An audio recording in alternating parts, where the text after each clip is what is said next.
long as I'm still breathing, I'll be right there by his side. It's time to use the power that brought us here in the first place. Are you guys ready? Because we're gonna do this even if you're not. He's got the card. Okay, I'm with ya. That's more like it. This battle has only just begun.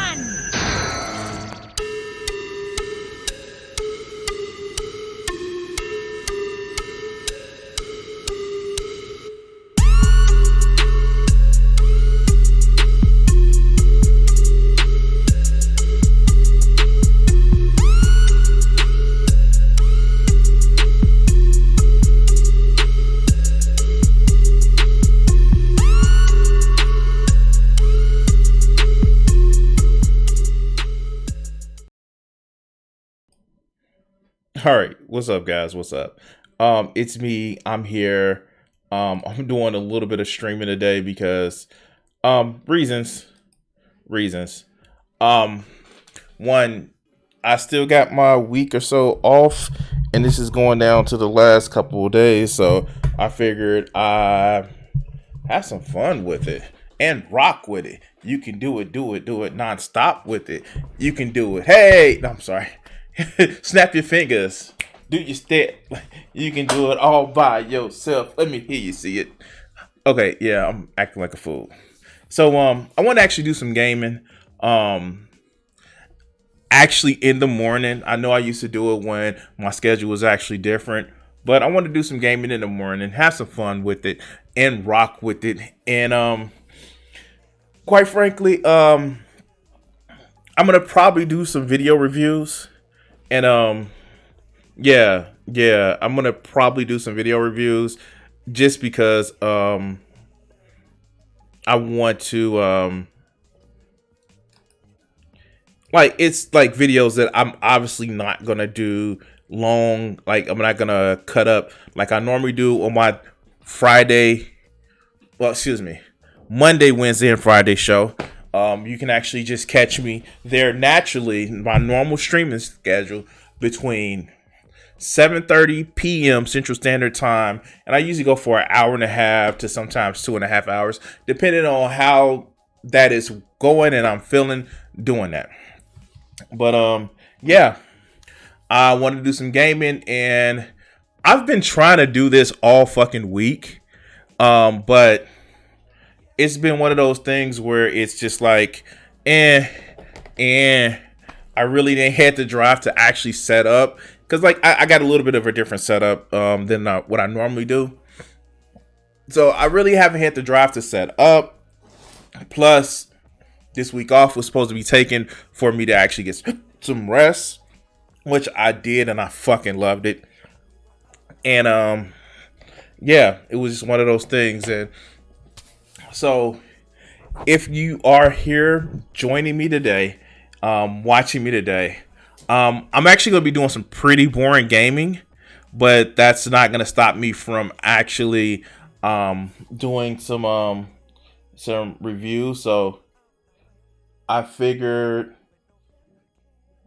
I might as well just stream, listen to some YouTube videos, and go from there. So yeah, let's first bring up the PlayStation 4. All right. So yeah. Let's see. I want to actually make this bigger. Here we go.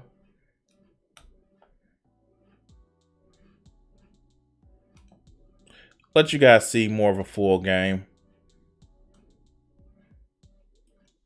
All right, cool. And what are we going to be doing today?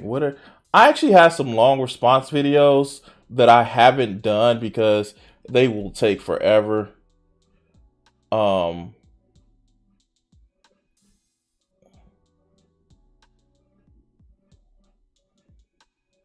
Actually, cool. Let's do this one.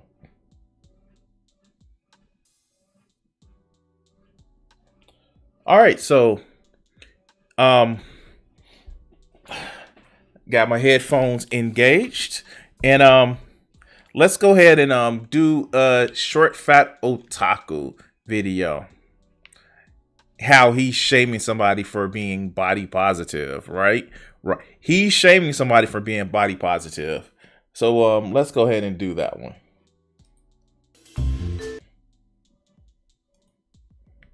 All right, let's go.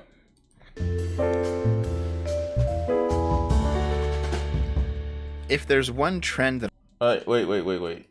I will not be able to tolerate him going at normal speed. A lot of these fucking right wingers are they talk so fucking slow. And maybe because it's my call center background where I've had to learn how to speak eloquently, fluently, and quickly. A lot of these motherfuckers are just basement dwellers. But let's go. that I'm really enjoying right now, it's the posting their L's accounts. E-boys posting their L's, e-girls posting their L's, think tanks posting their L's, coomers posting their L's. But the one that I like most of all, and probably the only one that I can intersectionally talk about myself, is fat people posting their L's. Just because you somebody who are on the plus size doesn't mean that you get to just come out and just shit on people. That's like a black person come out and criticizing black people because, oh, yeah, Candace Owens does exist, doesn't she? But let's continue. And yes, being a person of size myself, I am in fact allowed to do this video topic. Nobody else can. None of you thin people, otherwise known as figures, can in fact do this. Only we fats can.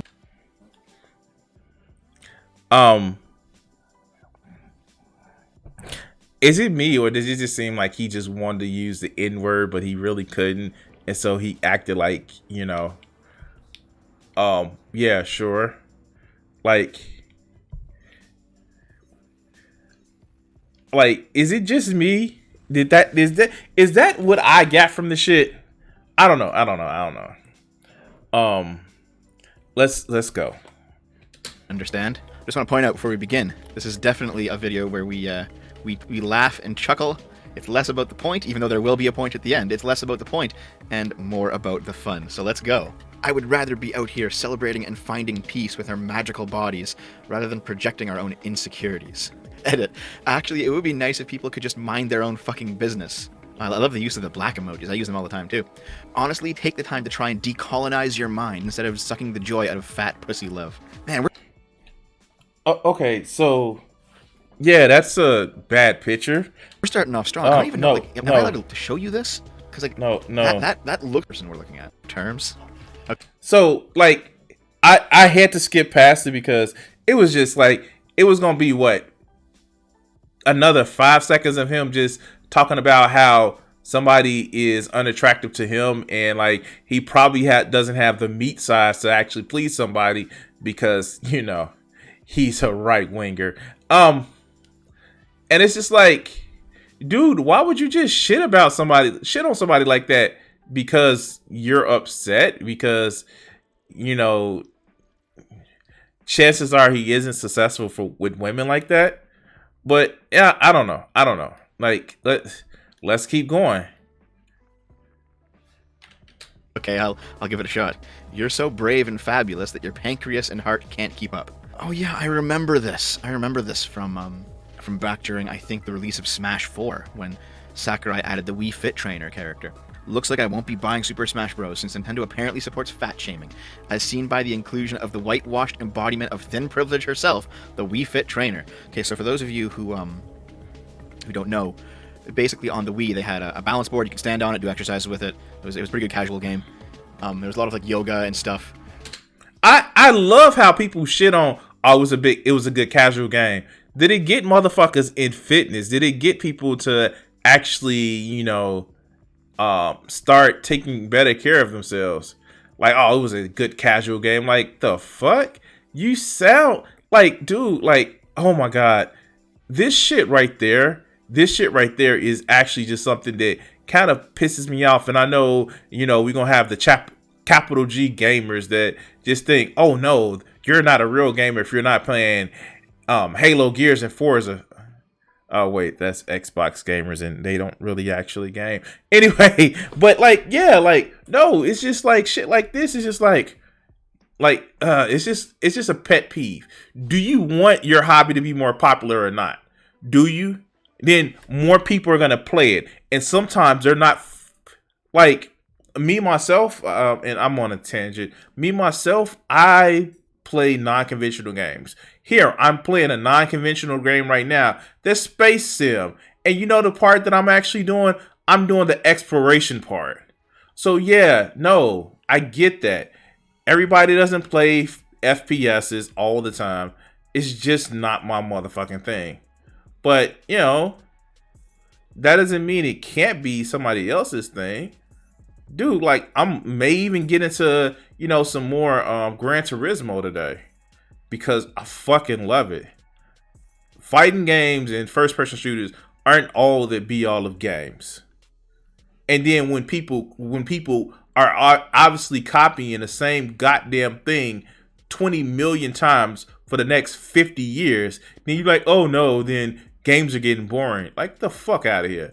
I'm sorry, I just went off on a tangent for gaming. But let's go. But the actual mascot of the game was this mannequin-looking woman who would move around and do the yoga with you and show you how to do it. I mean, she's very clearly not like a white person. Wait, did he really do that shit? Like, oh my god, like, do you have to play to the sexuality? Like, dude, like, I draw sex. I fucking draw sex. Drawing sex is like Tuesday for me. Like, I'll draw sex. But you really have to put this shit up there like, oh yeah, sexy time. Like, the fuck out of here. Alright, let's go. Person, she's a white mannequin. Like, she's just like pure eggshell white, you know? But even back then, back when Wii Fit came out, which was what, 2008? Or something, people were complaining that Nintendo was being fat-phobic for releasing the game. After the horrifying fiasco that was Microsoft's conference yesterday, where a woman was literally raped for losing a round of Killer Instinct. Oh yeah, I remember this. This was like, what, 2012, 2013's E3? Check out this clip, guys. This is going to get interesting. For those of you who don't know, Horn's the producer for Killer Instinct, and he's brought out the new Tournament Edition Mad Cat Spice Stick, which will be available at the launch of Killer Instinct. Good luck, Ashton. Come on, Ashton, bring it. Whoever thought it was a good idea that I play against a producer is gonna get it. Come on, you gotta practice before you get on stage in front of millions of people. I can't even block correctly, and you're too fast. There we go. Just let it happen, it'll be over soon. You have a fight stick. Man, if this happened like E3 2020 or 2020. Now, granted, yeah, my man's like phrasing, dog, phrasing. For you to say some shit like that, dude, phrasing. How, what the fuck? That literally is some shit where it's just like, oh yeah, don't be worried, it'll be over soon. Like, the fuck? That, yeah, anybody, yeah, he should have been called out for that shit. A fucking triple son? Okay, let me get the fuck away because that, I want to go back and actually take a look at this system just a little bit. But yeah, that phrasing was kind of crazy. 21, there would be such an outrage mob. But back then, it was just laughed about on 4chan. Obese woman. Wait. He's taking it as 4chan is normal. Like, 4chan is not normal, dog. 4chan is not normal. Am I further enough away for it to see it? Alright, so this is why I play this game. It's a double star. Wait. Okay, it's a double star. Let's see something. Okay, yeah. No, it's a triple star. Alright, but let's go. Woman was arrested for starving her 7 kids. There was only enough food for... Look at the fucking picture. Look at this woman and look at those kids. They're like skeletons, dude. Wow, racism is a thing, right? I'm just saying, like, you had to show this shit. Like I can show you guys some motherfuckers who really like it. Yeah, but sure, okay, whatever. Let's go. Dude, they're like Ethiopian level. A disturbing report is coming out of Louisiana this morning that tells the story of 27-year-old Lakeisha Connors, who reportedly starved her children nearly to death. Mother of 7 was arrested on Thursday evening when neighbors called police and said they saw extremely unhealthy-looking children digging through the trash cans on the side yard. When police arrived and knocked on the door, they were greeted by 3-year-old Amonette Connors and 5-year-old Dante Connors, who let them into the home. Authorities say they found the mother passed out on the couch. What the actual fuck? Okay. We can tell by the size of this woman, there's clearly more than enough food going around. The kids could literally eat their mother and be fine for... Yeah, see, this shit, I don't like this shit. It's just like, you're like, first. Obviously, there's some mental health issues going on there. Secondly, like, poor people don't tend to make good decisions because they don't have any money, and so they do shit that's desperate. Like, I don't. And no, being poor isn't a lack of character; it's a lack of money, and it really fucks with you in the end. But like, he is really doing the thing. Okay, let's see how long he gonna harp on this woman. A few years here, okay? Sometimes we eat, sometimes we don't. Yeah, press X to doubt. Oh god, do you want to read this story? Let's talk accessibility. I'm an infinifat.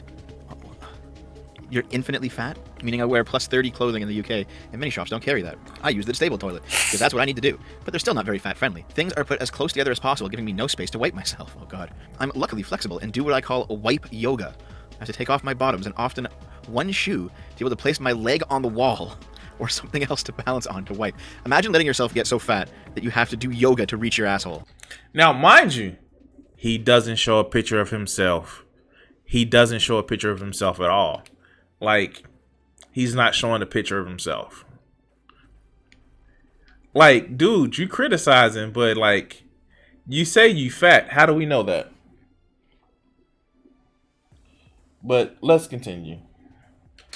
This can be a workout. I'm panting, shaking, and starting to feel rubbish afterwards. You need a workout. But I do need the toilet sometimes, like all humans do. In the UK, they like to lock the damn doors for disabled users. You have to hunt down a person with a key. It's exhausting, and this time, I'm at the National Museum in Cardiff, and the bloody toilets are down a flight of stairs. The lift doesn't work. I can and do walk up and down stairs, but people who can't. It's bullshit. And then they had some Arby's?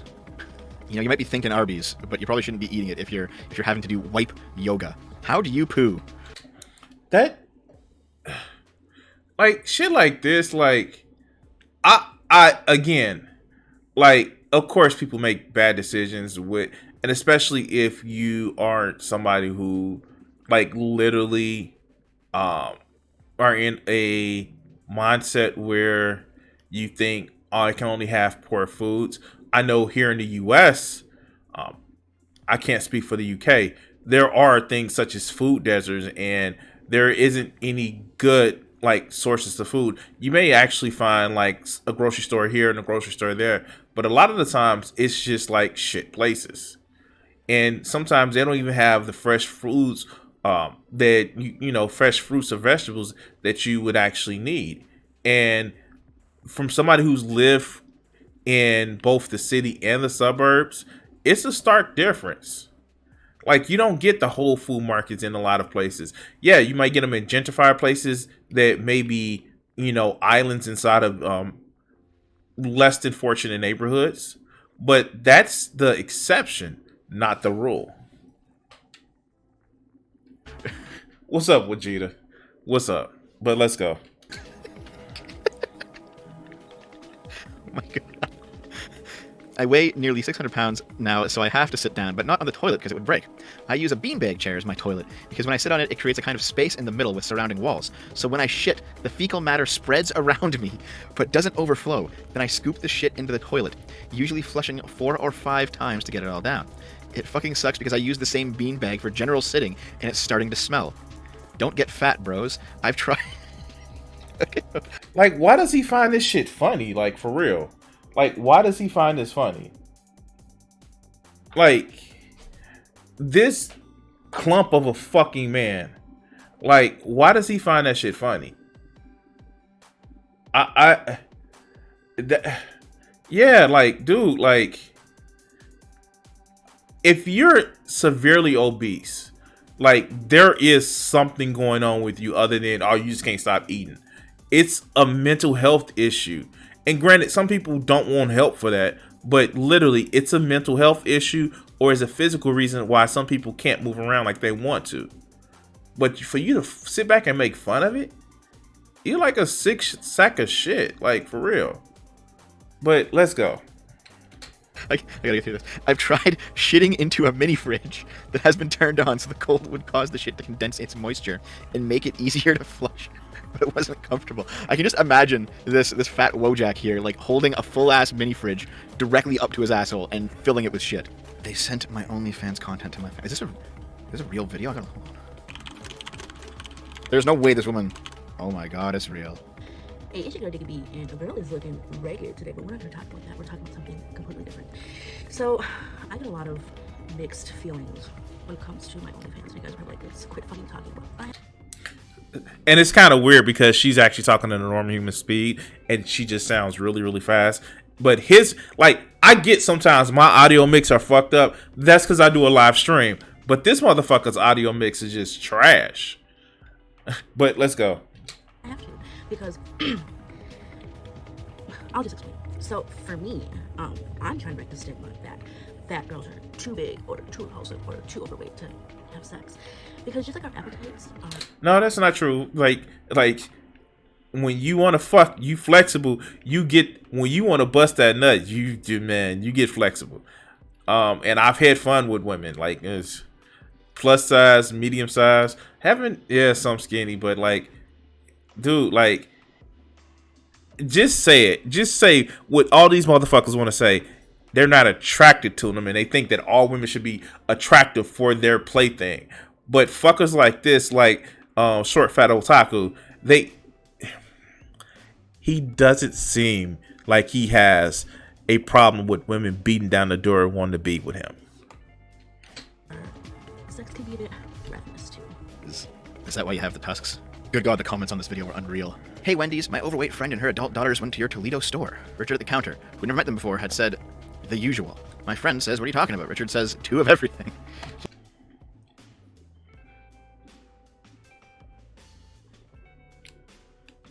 That's an immediately fireable offense, because at that point you're not being somebody who is, just like nobody's fucking picking on you. You're just automatically being cruel. Like you're just being cruel for no reason. But yeah, big women can be very flexible. She doesn't even want her lunch now. She's crying. I always knew Wendy's was based, but damn. Mum, who spent 93 pounds to travel 82 miles for Tinder date, called fat and then dumped. That's rough. Like, Tinder's a rough place to be anyway. The pair had met a few times before, and she... I wonder. Yeah. I wonder why he feels Tinder is a rough place. It is, like, I'm not gonna lie. And yeah, no, like, other dating apps are actually pretty good. Surprisingly, Facebook dating app is really good. I've met a couple of people off of there. But, like, yeah, dating apps are just trash. They are trash. But in the world of COVID, yeah, especially if you're not somebody who bar hops and you don't like that scene, there are other things that you can actually do. One, talking to people. Even, like, one of the things that, like, and this is on another tangent. Well, one of the things that I realized something, you can talk to people just to have conversations. And yes, some people are just put off on it, but as long as you're not being a creep or asshole, it's okay. People will talk back. Like, you would think that most people are like, oh, don't talk to me, no shit like that. But make a sly comment. Especially, like, say if you're at a grocery store, you're like, damn, this meat look good, or damn, this meat is expensive. You would be surprised how many people just have conversations back. It doesn't have to be too big, too deep. Just talking to people works. But let's go. He was chatting to him on the phone when she arrived. She explained, that's when he said, fuck me, you put on some weight, haven't you? I was like, no, you can't say that. Hold on. So, if you haven't put on the weight, you just say, no, I haven't. Like, if there's some kind of, like, miscommunication or he misremembers or something. But she doesn't even deny it. She just says, you can't say that to me. And she started a GoFundMe to get her 90 pounds back because her date called her fat. I just want to make my 90 pounds travel money back so I can buy wine and sticks of lard. There are like a billion funny stories like that, but as you keep... That's not funny. Again, what these conservative motherfuckers think is funny is just cruelty. Like, That's not funny. It's just somebody being an ass in order to say, "Ooh, look at me. I made somebody upset." Like, do they not see that bullshit? And then they want to whine and bitch and cry about people making fun of them. Like, for real? For real. Like, at what point do you not realize that you're being a shit? Like, for real? All right, let's go.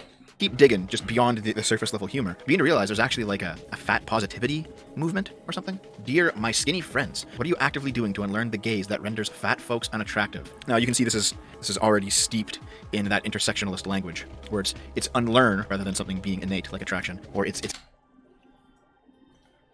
Some people are just socialized to think that, oh, you fat, something wrong with you. Like, there are people who are bigger that's just bigger. Oh my God. Like, do they realize humans coming? Like, this is from somebody who claims to be a short, fat otaku. Like, for real. Like, am I missing something here? Am I truly missing something? Okay, let's see.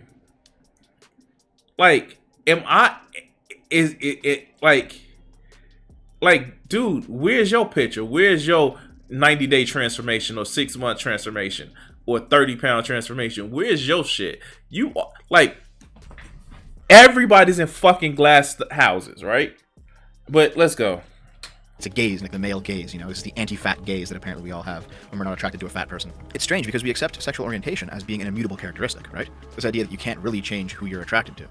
And yet when it comes to... Is this the super straight meme?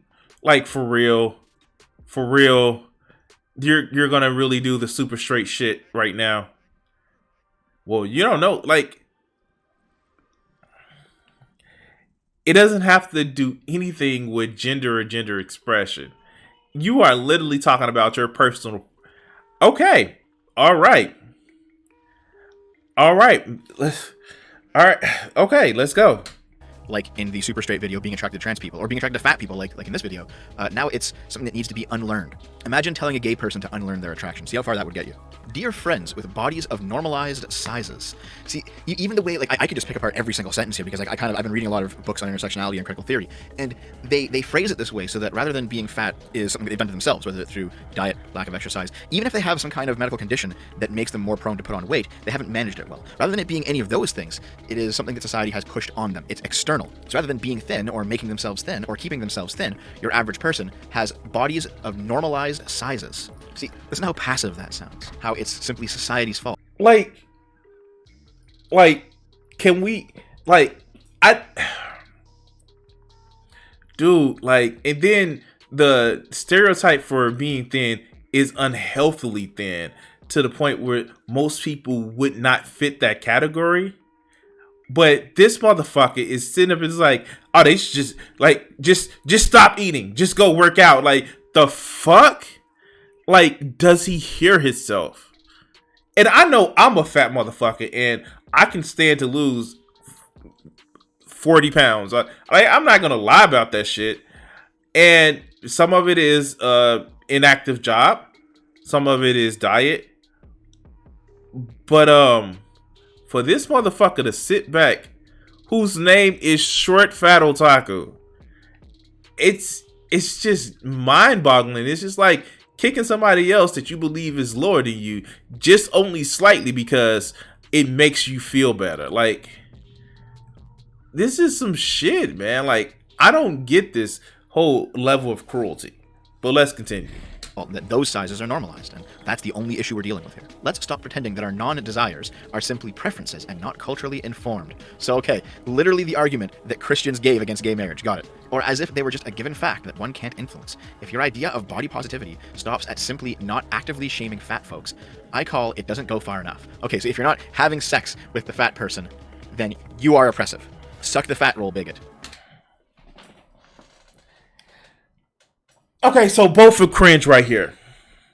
Granted, like, one, nobody is saying that if you don't like fat people, then you're just bigoted and you should be a bad person. That's not what that's that's saying. But two, like the whole, well, if you don't like, it's getting close to some cry bully type shit where, oh no, if you don't like me and accept me the way I want you to accept me, then you're bad. And it's just like, no, that's not how this works. That, oh my God, people are so fucking caught up in themselves, or caught up in making themselves feel fucking good that, oh my, okay, shit. This is irritating. Let's go. This whole thing honestly reads like it was written by an incel. As queers, we've left the heteronormative desirability matrix. But what about the other norms that determine who's hot and who's not, including those within our own communities? Hand on heart, how many of the people you had a crush on were fat? How many are your partners? Are the people you swipe right on Tinder, message on OkCupid, or flirt with at the club mainly thin people, masculine presenting, able-bodied, and white? We are literally at the policing other people's consent stage of radical intersectionality. Wait, no. Where? Now, it's taking it to the extreme of maybe broaden your horizons of what you find attractive. Yes, it is taken to that extreme. But where the fuck that it says you have to sleep with somebody because reasons? Like, just because you're like, and this is the shit that I don't get with these celebrant type people. They feel that attraction to you means that you have. I'm sorry. Excuse me. They feel that because they're attractive to you means that you have to sleep with them. Like, no. Oh my God. No. Okay. Let's go. Because a lot of these broadly radical left ideas require violating people's consent. If you're a socialist, you have to violate the consent of people who own property, or even if they don't own property, they don't want their labor collectivized. No, that's not. God damn it. That's not what that means. Oh my God, no, fuck no. How the fuck do you come up with just such a fucking bad take? That is not what that means, you dumb fuck. Like, that does not mean that, oh yeah, you're violating their consent by having their labor collectivized. Like, that. Now, there are some people that don't want to work together with other people. I find those people are stupid. Goes against human nature because humans were actually succeeded by working together versus being solitary and lone animals. And no. But what happens is socialism doesn't just say, okay, just because you didn't collectivize, then fuck you. Like, we actually want to make sure to work to making all workers' lives better. And I know that's not the only definition of socialism. I get it. Like, don't come at me, dog. Like, but like that. That's just an asinine thing to fucking say. For real, that's just an asinine thing to say. You're violating my consent not to have my labor collectivized. That sounds stupid. What did I win? I won something. A terrestrial water planet with an active water-based chemistry and carbon water-based life. Oh shit, I found some life. All right. But like, no, that's stupid. Like, that is really fucking stupid. Yeah, like, yeah. Let's go. If you're an intersectionalist, you have to violate people's consent in this way. It no longer matters if you choose X. If that's an oppressive choice, your consent doesn't matter anymore. Consent is basically... Nobody says you have to sleep with them. Like, and did I miss that? Did they say that you had to sleep with them? Like, I didn't get that. Like, and this is some of the shit that TERFs actually say. Oh, these trans people are tricking and are just violating my consent because they present as a woman, but they're not.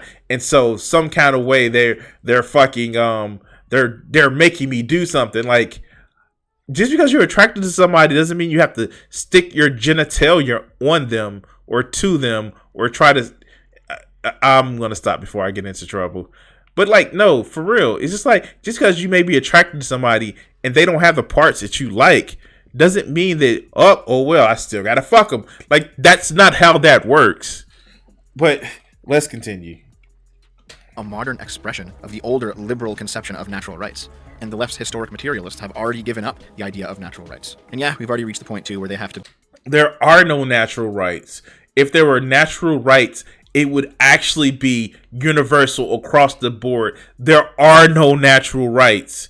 Each cultures have different rights. Just because you're stuck in this shit that you grew up in doesn't mean that it is objectively right. There is no objective right or wrong. If humans didn't exist in this fucking universe, it will still spin on like a motherfucking chaotic, graceful machine that it is. The fact that you can't see that shows how fucking stupid that you are. Like, let's just do it. Let's just do it. And this is a great kind of point to actually make. This is the Milky Way galaxy. I'm actually currently here, and I'm actually trying to get to here, which is a star that's really close around the center of our galaxy. This motherfucker is about, I don't know, 100,000 light years across. I believe 100,000 light years across from this point, which is kind of on the edges, all the way over here. And this is a small fucking galaxy. Humans are fucking insignificant to this motherfucker. We live on a small little dust, on a small little mite of a small little, or circling around a small little dust, around a small motherfucking galaxy, on a barely noticeable corner of that galaxy. There are no fucking objective morals. God, okay, I'm ranting. Let's go. Basically, go actively hunting for microaggressions. Fellow fats, what's something that's not explicitly anti-fat, but you experience as anti-fatness? For example, when thin friends only seem to want to process their body insecurities with you, their fattest friend, talking to you at length about food addiction, etc. I've noticed that people feel really entitled to my time and help. I get approached a lot with people asking for directions, where something is, if I know which train someone needs to get on. Wait. Like, some of this shit is cringe. Don't get me wrong. Some of this shit is cringe. Somebody's asking you for direction. They can just think that you're somebody who can actually give them some information. Like, that has nothing to do with your body size. Now, if you have a group of your friends that's always coming to you about body size issues, maybe because you've set that type of expectation, I don't know, but that doesn't sound like it. I don't know. Like, all right. We're just listening. Let's go. Etc. etc. So yeah, we're at the point where asking someone directions is fat phobia. Of course, these things intersect in strange ways, don't they? Men who don't wear jackets in cold weather do so with the express intent of intimidating women and to make women feel like lesser beings. If you see a man who is not wearing a jacket when you're cold, then call him out on his toxic masculinity and his ego violence. Okay, so part of this is stupid, part of it is true. Like, I've seen some guys like, I'm not cold, I'm a man, but other guys, like,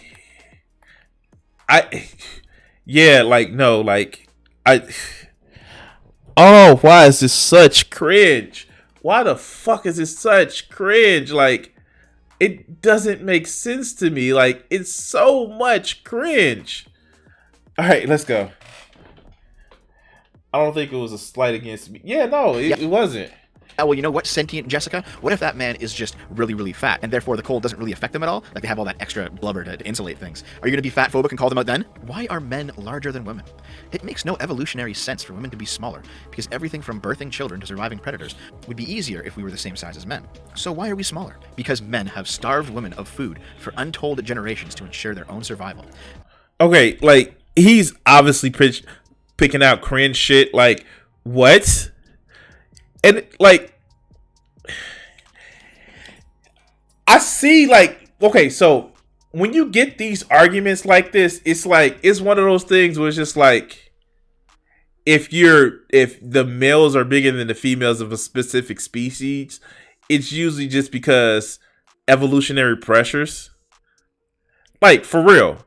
Like, not every male species is bigger than a female species, even in mammals. Like, that's not always the case. Like, it's not always the case. But it's just evolutionary pressures. You know, survival of the fittest. And not meaning like survival of the strongest. Like, no, survival for the fittest in your environment. It's just like these people, like, okay. But is ShortFatOtaku gonna say some shit like this? Is he going to actually say, like, pick the crazies out? It is, yeah, and then swap over, and it was like an argument against things that are reasonable. Yeah, exactly. It's pick out the craziest shit and then say, they're all like this. Like, I mean, like, fuck. Building that straw man, right? Building that motherfucking straw man. A smaller body means women can survive with less food and have more to share with their children, because with men around, both mother and child are going to get less of everything. So smaller women were more likely to survive a time of famine, and therefore we have evolved to become smaller so we can survive men's greed. This sounds very anti-fat to me. In fact, it sounds like you're saying a fat person's fatness is based not on an immutable characteristic. Oh God! Wait, what? Like, wait, when did that anything in that comment have anything to do with being fat or not? Like, wait, what? Okay. Shit. Let's go. But on diet, how dare you? This asexual TikToker has message for haters. All right, let's check it out. My name's Stephen McKill, and I identify as asexual. I'm asexual. I don't feel sexual attraction. Don't worry, buddy. The feeling is mutual. That's the thing. Wait, what?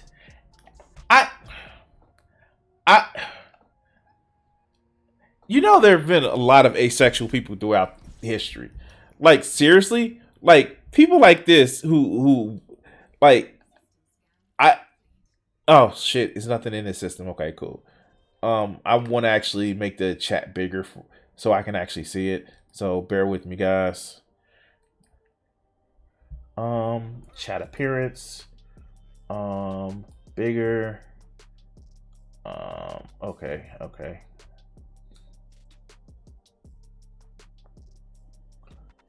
And close that. All right, cool.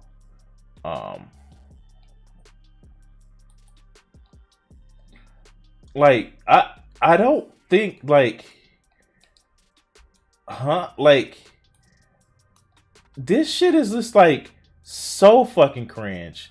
It is so fucking cringe because it's just one of those things where it's just like, oh, okay.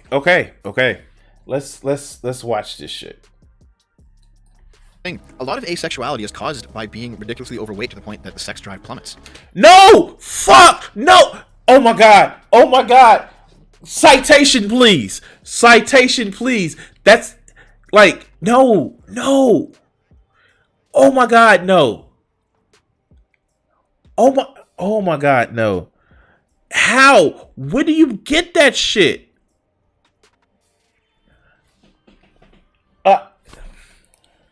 All right, shit.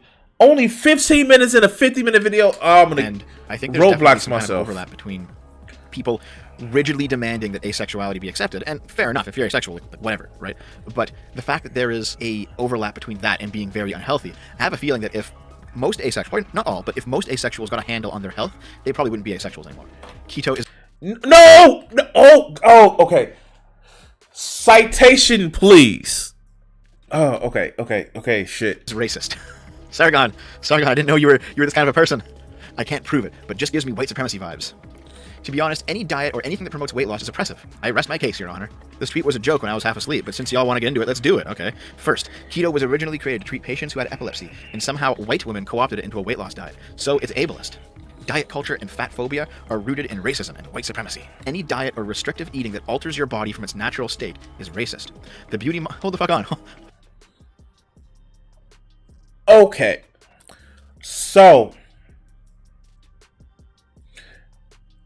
this can be cringe. It can be so hyperbolic, but it can also have some seeds of fucking truth. For example, beauty standards are based on a culture. So if you have a culture that says this is the view of beauty and it's outside of your culture and you are told that you have to try to conform to that beauty, then that's different. Some people, some ethnicities are, and I'm not going to say race, but some ethnicities, excuse me, are naturally have more robust features. Like, and to say like, oh yeah, if you don't fit this particular, you know, beauty stereotype, it's fucked up, and it's just like, yeah, no, that fucking happens. But let's go. Wait a second. Alters your body from its natural state. Does this mean that every single trans person is racist? The beauty model most wanted to achieve is a colonized goal. We have to... Wait, what? How does those two things equate? How does those two things equate? There's a difference between being shit on because your size doesn't fit some sort of standard and actually not being able to feel comfortable in your own body. Like, those two things are not equatable. Like, how? What the fuck? Like, those two things don't equal.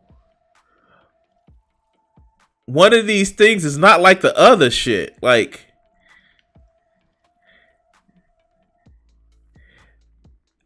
I'm sorry, like, this shit right here, this shit is just fucking crazy. Because it's like you want to shit on everybody.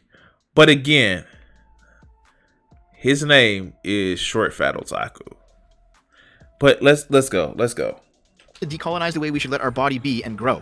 So, when trans people take hormones or surgically alter their body, it's racism? There is a coup going on in the New York Times. No, it's not racism, you dumb fuck. Like, oh my god. I'm gonna have a stroke.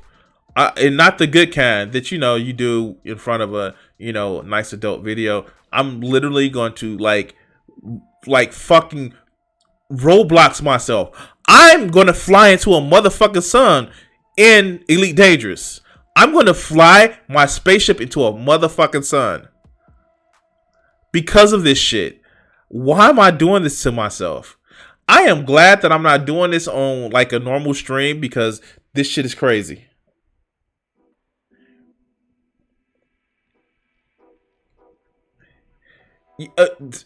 Man, a decrease in sexual activity, but not desire. Desire is different from actual Okay. All right. Whew. Cooking community Facebook group. Here's the scoop. A member posted about making sure to vote, and the moderators removed his post since the group is supposed to be a haven from politics focused only on food. Judging by your avatar, you too are focused only on food. The members, numbering over 62,000, weren't having it, and made it clear that food is undoubtedly political. They began to fashion food to spell vote, using captions only directly related to food. Wait, what? Huh? What? Did I miss something? What? All right. Let's go. Bottom line, food is political. Food can be used to build community, change lives, feed the hungry, inspire creativity, and it could also be easily squandered. Use your voice and your food to inspire. Yeah, this is true. Everything is politics. Every fucking thing is politics. From the food you eat to the roads that you walk or drive down, everything has politics in mind. And why do I say that? Because, and this is going to sound oversimplistic, the policies that govern food to the roads, to the air you fucking breathe, they're argued using politics. I'm just saying, like, that's just the thing. But let's continue. Inspire change. Do you think you could change your diet? Hot tip, posting weight loss photos shows us which bodies you value, no matter how body positive your caption sounds. If you don't want us to believe thinner is better, then stop reinforcing that message under the guise of self-love. Okay, so this is fucking cringe. Like, yeah, this shit right here is cringe because if you are... Some people have goals. Some people have ways they want to actually improve. And if somebody actually said that shit to me when I actually set, you know, fitness goals for myself, I will look at them like they're fucking crazy. Yeah, just like, yeah, of course it was bullshit like it sounded. But I like, dude, no, it's a goal that I want to accomplish, and I accomplished that. And the fact that you have an issue with that just shows that, you know, you just may be shitting on me for me actually trying to accomplish a goal. Work on you accomplish a goal. If it's not a fitness goal, try to do something else. But don't shit on me for actually setting a goal and actually keeping to it. That's bullshit. But let's go. That's right, my friends. Weight loss progress is ableist or fatphobic or racist or whatever the fuck. And that's actually been a really common thing for people to say the past few years. Remember when, what's that one singer's name? I forget her name. She was a fat singer and she lost all of her weight. And people were just like descending on her, like, how dare you post the fat... No. Fuck no. No. Oh my God. This fucker. Like, no, it's really was, she actually had because he's talking about Adele. She actually had where she could have made it where no matter how, you know, her size was, she can show that she, like, you can actually make it. Now, again, if you had a physical goal that you want to do, and she's not exactly super skinny, like, she, you know, she got some meat to her. Like, the more you weigh, the easier it is for you to have ED. And that just makes sense because, you know, heart issues and circulation issues. But that doesn't mean desires. All right. Like, but, yeah. Okay, let's go. Fact that you lost all your fat and now you look like a regular person. It's like, geez, dude, like, are you so jealous that you haven't lost your own weight yet that you're gonna just shit on everyone who is trying to live healthier and self-improve? Buying plus-size clothing from thrift stores so you can tailor the items down to your size 0 body isn't a cute YouTube video idea. It's fatphobic and classist, and taking resources away from poor fat people who have an infinitely harder time finding clothes than you do. Okay, so, do not buy clothes that aren't your size. Got it. Can we also apply this to fat people who still think that they fit into, like, their high school clothing? And are walking around in stuff that is, like, obviously too tight and nobody wants to see that? I just ran an entire mile in... Really? Oh, God, is this what the video gonna be? Is this what this video is gonna be? Am I gonna be sit here and forced to watch him go for another fucking 30 minutes of him just shitting on, like, YouTube posts and shit like that because he's upset about something? Like, maybe his mom didn't put a titty in his mouth like he, you know, he wanted to as much. Like, I'm just saying, like, yeah, like, I just, like, I don't want to keep hearing this shit. Like, I feel like I thought having this video on my playlist, it would be better. But it's just like it's like he's doing Reddit posts. You know, those videos that you see on YouTube of people just reading Reddit posts and making stupid ass comments behind it. But he's just doing that with a spirit of motherfucking hate. Like, haha, I get to make fun of fat people, even though I claim to be one. Like, and this is one of those things about these people that hide behind these avatars that are just shitty people. They never put themselves out there to be judged because they hide behind a character. They hide behind an avatar. Fuck, look at me. Look at me. Look at me. No, okay, I'm sorry. I put myself out there all the time. And of course I get the, you know, the comment. Like, I recall one that I was just telling somebody actually said I look like a school lunch lady. And I had to laugh about the shit because, haha, yeah, no, yeah, like that was unique. But the fact that these motherfuckers, like, the only thing they think of is just like, I need to insult people, also hiding behind a character. The fuck is wrong with you, man? Like, really, what the fuck is wrong with you? You complain about other people, but like, your life don't look together, man. Like, you're on the internet, and you're on the internet just shitting on people just to shit on people. Like, come on now, come on, man. Like, I don't know.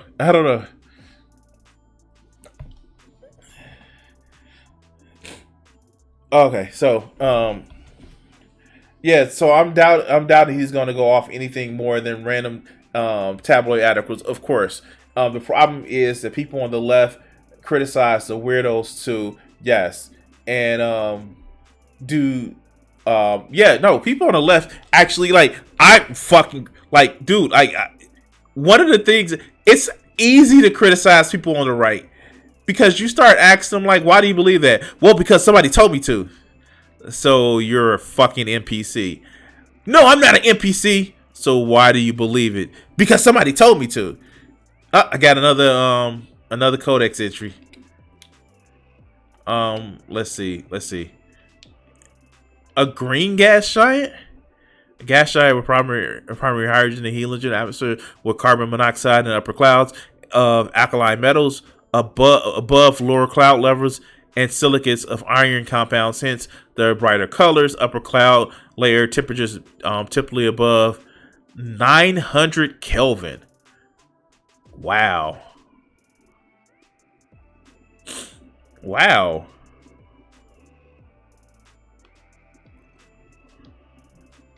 Okay, shit. I learned something new. Let's go.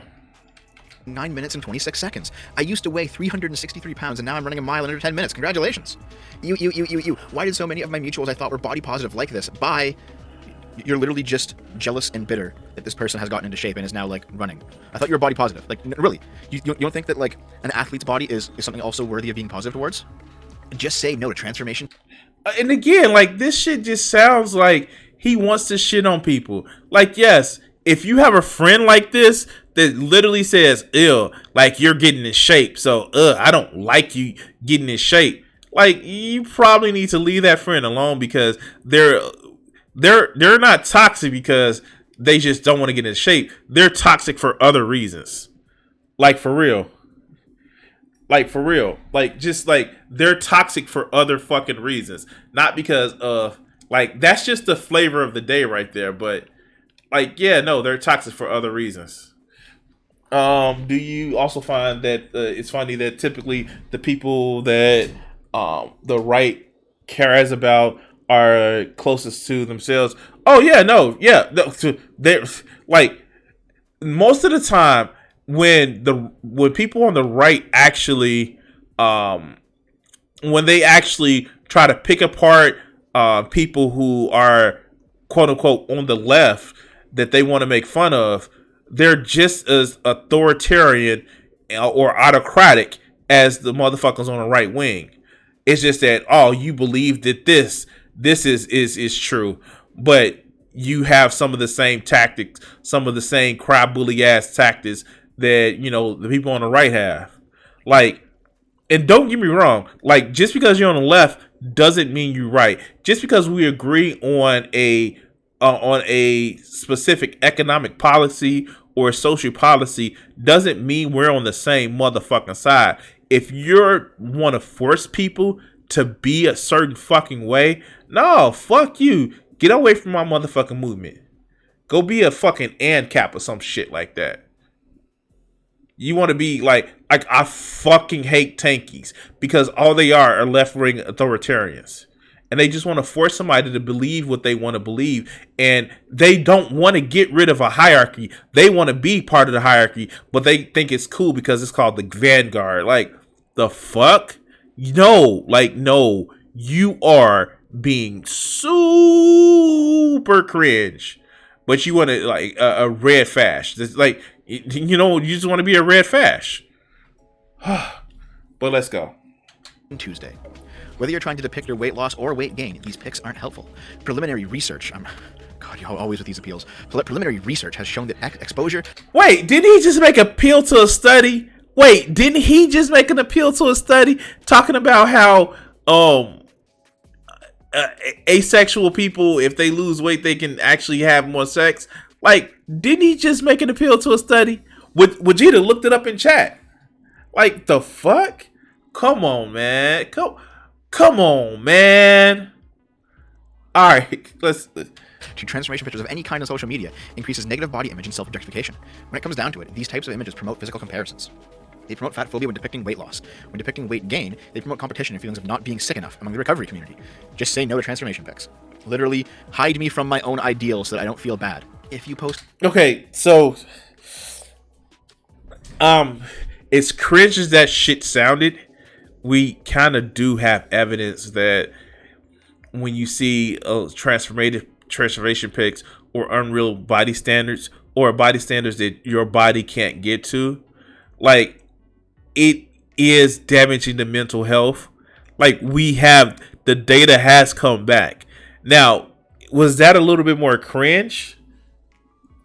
Was that more cringe than what it should have been? Yes, it was significantly more cringe than it should have been. But does it, like, would the average person not know how to look up that information and data and facts? Yes. But let's Vegeta send something in chat. All right. The effect on body weight on sexuality, sexual function on men and women. Here, let's do this one.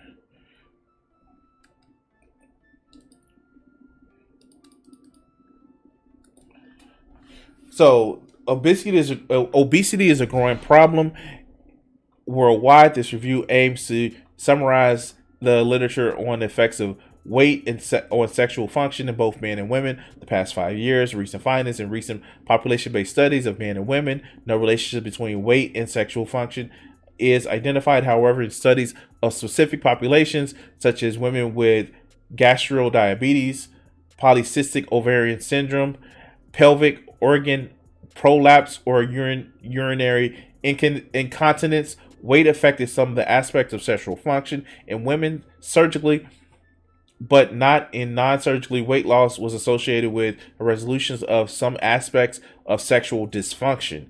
In contrast to men, both surgical and non-surgical weight loss improves sexual function. Yeah, and I'm not going to read the whole thing, but in summary, weight plays a role in sexual dysfunction in both men and women. Bariatric surgery is linked to improved sexual function in both genders. However, more work is needed to fully understand the relationship between weight and sexual functions. Okay. So let's go back.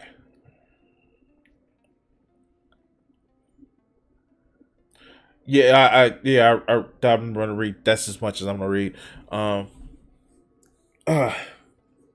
Let's get back to this fucker. I've been up since like 3 o'clock this morning, so. All right, we go back to it just a second.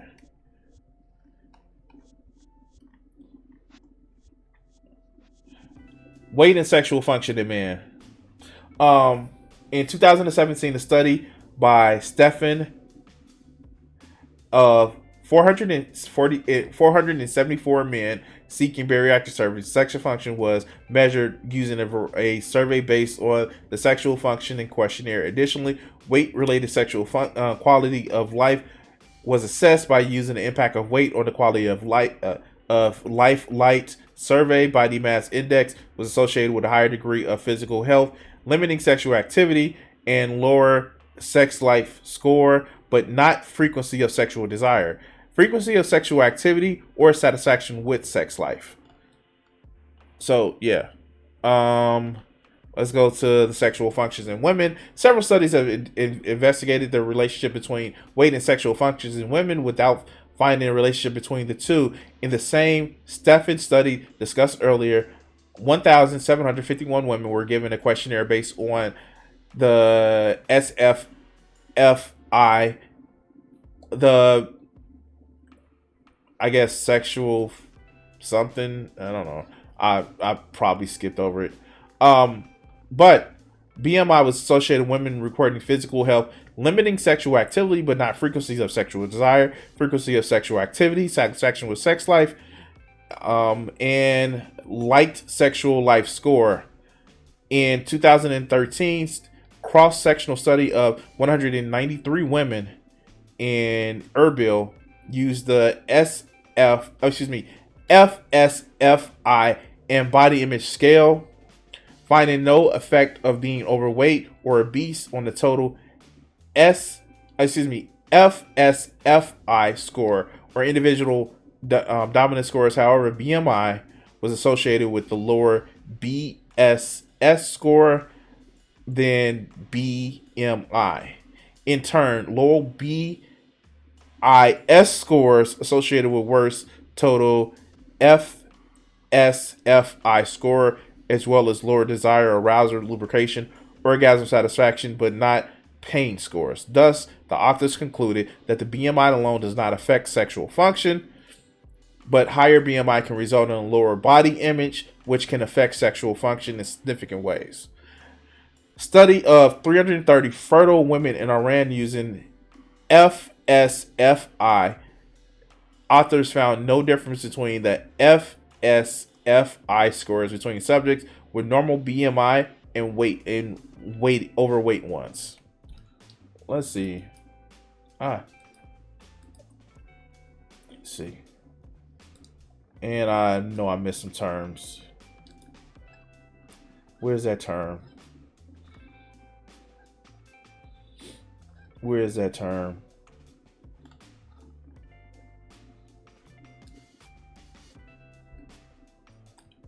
Wait, where's the term?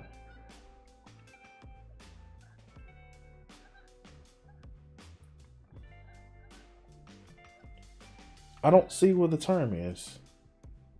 Oh, female sexual function index. Okay. Yeah. So being overweight does not equal that it's bad. It just equals that you have just a lower sense of how you feel about yourself. And being asexual, oh shit. Why do I still have this open? Being asexual doesn't mean shit. It just means how you feel about yourself. That's all it means. And why do I have two things right there? What is this one? What do I have highlighted? There we go. But yeah, let's go.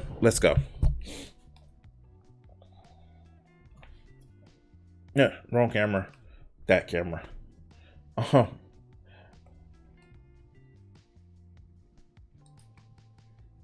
All right, there we go. Oh shit, I was trying to scan the whole area. But yeah, let's hear this shit. Let's go. Weight loss before and after pics, I will instantly unfollow you. It's triggering an inherently fat-phobic smooch. What you choose to do with your body is your business, but promoting and celebrating weight loss is triggering for many people and is deeply entrenched in fat phobia. What you're showing every fat person is that again, if you're somebody who's like, I get it. There are some people who's like, I lost this weight. Fuck you. You can do it too. And like, but you're just lazy and all the other good shit. If you're somebody that's doing that, yeah, like, no, like, yeah, maybe you're an asshole. Not maybe you are an asshole. But if you're somebody that's like, oh my God, I can't believe you changed it, and you're showing weight loss pictures versus like, dude, the first thing that you say is, good job, you actually set a goal and you stuck to it. Like, I can't be like, I can't be unhappy with somebody's success. Like, okay, cool. If as long as your success isn't hurting somebody, you're improving you. I can't be happy. I can't be mad at somebody's success. Like, I don't get that. Like, why are you mad that somebody else is successful in a goal that they set for themselves? It just seems stupid and narcissistic. And if it wasn't, you know, a body image, it will be money, it will be status. Like, but I don't think this fucker actually gets it. I don't think this fucker actually gets that it's not because of body image shit. No, these people that have this whole idea of, I don't want somebody to celebrate a goal that they accomplish, they're just shit human beings. Like, what? All right, let's go. Our bodies are something to hate, something to celebrate becoming smaller. Diet culture is buried in capitalism and racism. I am no longer gently asking people to educate themselves. Now is the time to examine every way you make passes in your life for these violent systems. This also extends to the way fitness culture has adopted body-positive language in ways that promote fat phobia insidiously. Do what makes you feel good in your body, but the ways we celebrate our bodies becoming smaller is still deeply entwined in fat phobia. Translation here is that the ideology is more important than the reality. It doesn't matter about your health. It doesn't even matter about how you feel. And see, he always references this shit about health. It's not about health. It's literally about making sure that people are fucking taking care of themselves. It's like, it's not about health, dog. Like, and I don't like. Yeah, and of course, it does mean what diet culture is, because there are some toxic parts about fitness and weight loss. There are definitely some toxic parts about it. And I'm not gonna lie, I worked at GNC and I've seen this shit. And I've seen how, like, they've said some people have to get impossibly small, that their body type does not just fit. Like, who is it? Jennifer Hudson. She lost a lot of weight, but she still has some thickums on her. And it's just like she wasn't exactly skinny. She wasn't a size 0. She looked good for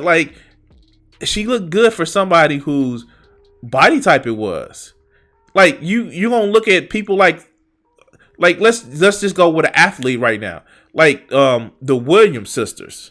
Like, you're gonna shit on them because they there are people that would literally call them, because they're not rail thin, they would call them unfit. Like, the fuck? Ooh, the fucking idiot with the golden mic, Rush Limbaugh. Fuck you. I hope if there is a hell, I hope you're burning in hell. And yeah, I don't give a fuck about lionizing the dead. But yeah, no, he called Michelle Obama a man because she was muscular and she didn't look the way that he felt that other women should look. Like, for real. No, exactly. You see some of that shit with the fitness industry. They're trying to make a fucking profit off of people's poor view of themselves. So yeah, got women that are insanely cut and photoshopped to be similar to men on steroids, photoshopped to be bigger. Yeah, of course. I've never if you ever seen those before and after pictures that you see with a lot of supplement, what happens is they usually take the after pictures first, and then the before pictures is usually when they're doing their build-up cycle.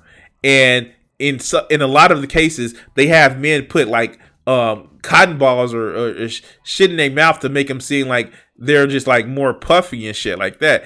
Most of that shit is just photoshops or camera tricks, and it's not this whole oh yeah, this supplement made me look from Dionysus to Adonis. Yeah, and I use a Greek reference, so still me. Yeah, that's not how that shit works, man. And it's just sad and toxic. Now, can supplements, I'm not gonna lie, can supplements actually help with more fitness? But they're not the end all and be all. They're not magic. I'm a fucking idiot. All right, god damn it. Okay, I'm almost halfway through. Can I stop at halfway through? Please, can I stop at halfway through? It doesn't matter about what your goals. What matters is the ideology. If you do something that is by all other objective metrics good for you, if it's fat phobic, that's what matters. Junk food does not exist. I wish. Food is food. The use of this language is generally to police fat people, but fat people have existed before that language and will exist after it's long gone. This is also something that's very cringe, but very fucking true. There's no such thing as bad food.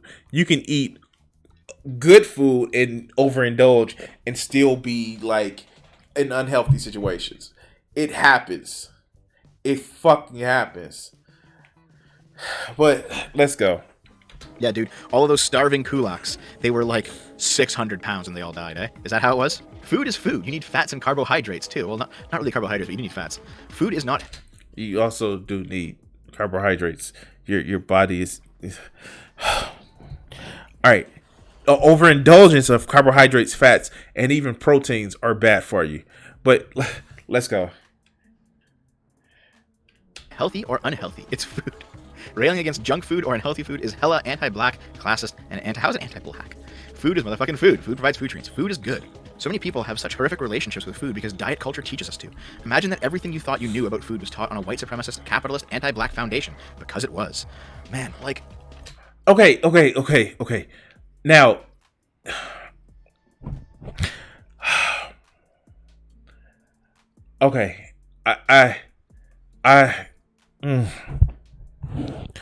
Okay. Okay. So, yes, right now, food companies are really trying to push profit. So they put just shit, all types of shit in our food to make us, like, to get us addicted. Like the salt, the carbohydrates. Our bodies are naturally inclined to crave that shit. But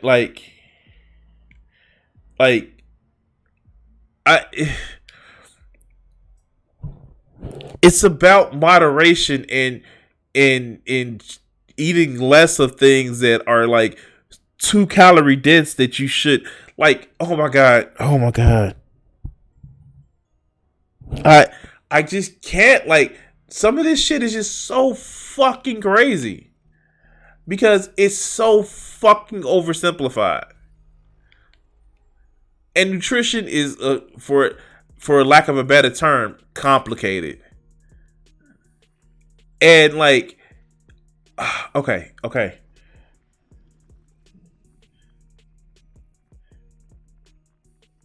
Yeah, there's more addictive chemicals in foods that people eat than just that. And I get it. And like a lot of those addictive properties are actually additives put in by food companies looking to make a profit. And like this whole, personal choice thing, and it's no other reason that you are overweight besides just like you're just lazy and you're just voracious, and you have both the sin of gluttony and the sin of sloth all rolled in together with those rolls and shit. Like, the fuck?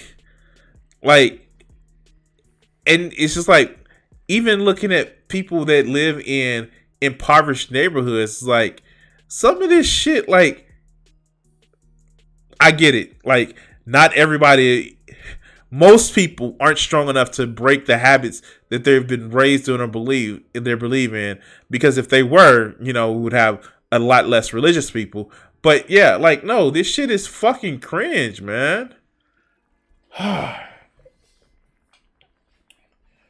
Yeah, people are giving food propaganda and like that pushes you towards to make a lot of propaganda are just like, hey, yeah, we need to make money.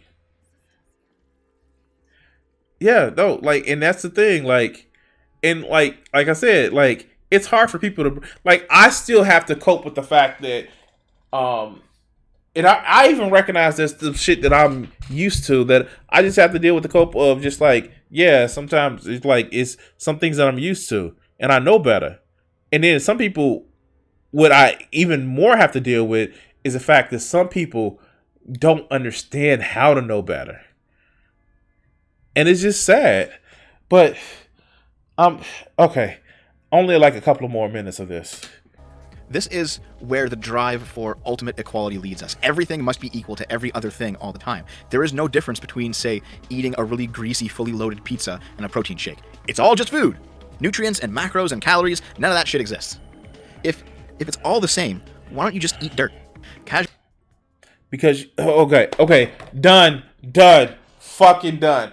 I'm done. I tried, y'all. I tried. Okay, I tried. I fucking tried. I'm done. I'm fucking done. Like he said, if it's all the same, just eat dirt. Yeah, no, I'm done. Done. I'm checking this fucker off my list of like shit that like yeah, I'm done.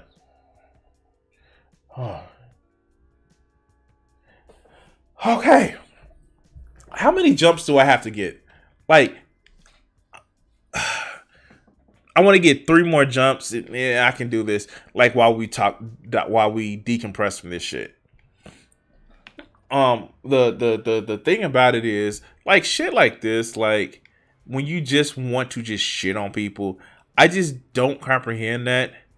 And like I get it, like some of these people in these posts, these Twitter and Facebook posts that he has are just like dumb fucks. They're cringe and they're extremes, and you know, yeah, you can make fun of them. I would actually even be like, what the fuck did you say? But when it comes down to it, he's not offering any prescriptive things to actually help with. He's like, haha, look at these people.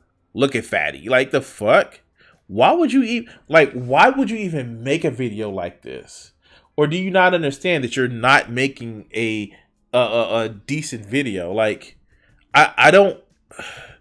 Somebody fucking help me out with this. And I'm going to get to, like, jump number 300, and then I'm going to actually go to a different game. But, like, yeah, no, this shit is fucking... It's fucking crazy.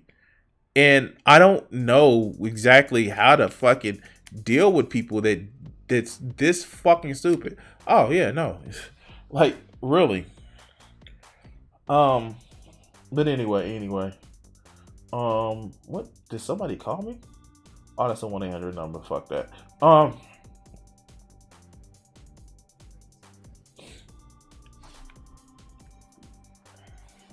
I think I do have some. All right, no, somebody was telling me, asking me about a print. Anyway. Like, I don't fucking know. I don't fucking know, and it's sad to me that the one thing that people think of is just like, oh, I'm gonna shit on people that's supposedly beneath me. Oh shit, these last 2 systems have actually been pretty cool. I hope a lot of them are like this, where it's not too many planets I have to scan. And the thing about it is, the reason why I take stop to scan planets is because I'm actually trying to get a Python. And if you know anything about this game, not a Python, an Anaconda. If you know anything about this game, Anacondas are fucking tight. All right, but yeah, no, that's the craziest shit that I don't know. I can't see myself treating people like this. I can't. But anyway, yeah. Let's try to find a new video.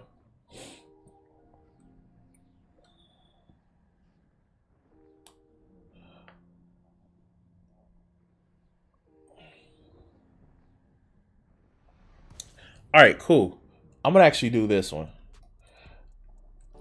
And maybe this is going to be my anti-religious bona fides. What the fuck? Why does the star look green?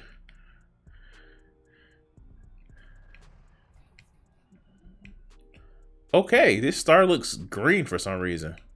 But all right, so we're going to go to this next video, right? And this next video is going to be something a little bit differently. So I know I'm like effectively working for Amazon right now. They're paying me pennies to like produce some content. And yeah, no, that's fucking sucks. But But as heartless and evil as a corporation does, sometimes a lot of the things that they have may be beneficial in some kind of way, either entertaining or being motherfucking I don't know. I don't know. But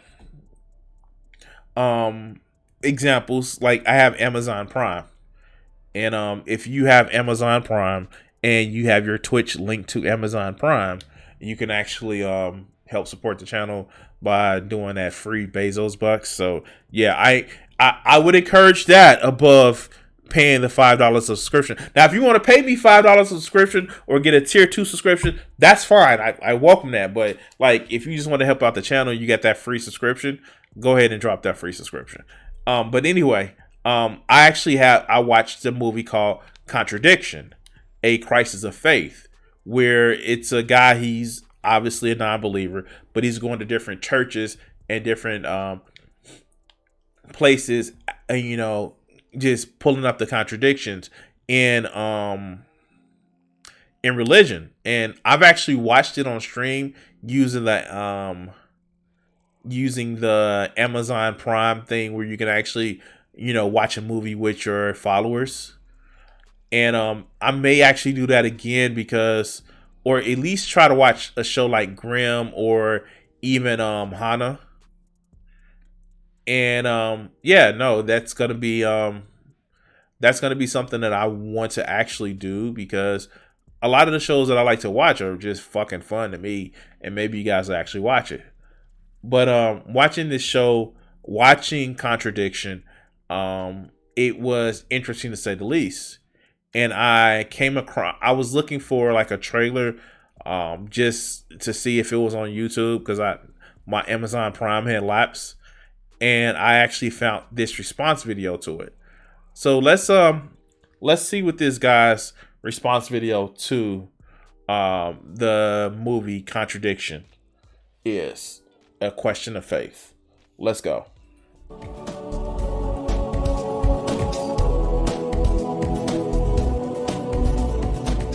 In this video, I'm going to discuss the basic. Let me see how fast I have them. All right, let me get them out to 1.5. All right, 1.25. All right, let's go. Premise of this documentary. Wait. Just take a look at this shit. Total refutation of the premise of Jeremy Carmichael's atheist documentary, The Contradiction of Crisis of Faith. Look, debunking atheism.net. Like, oh my god, like this is fucking precious. This is fucking precious. But yeah, let's go.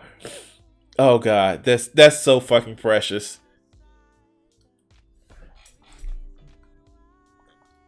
Contradiction, A Question of Faith by Jeremiah Kamara. You can see the picture of it here, and you can see a quote from him over here to the left saying, intoxication with religious faith, prayer, and belief and worship will continue to lead you to the slaughter. Now, of course, the Bible would completely agree with that statement. Just as Wait, did he try to use the whole Bible quote shit? Like, people who aren't like in like mainstream Christianity right now, specifically the fundamentalists that he actually did in that movie, weren't just like they didn't have religion.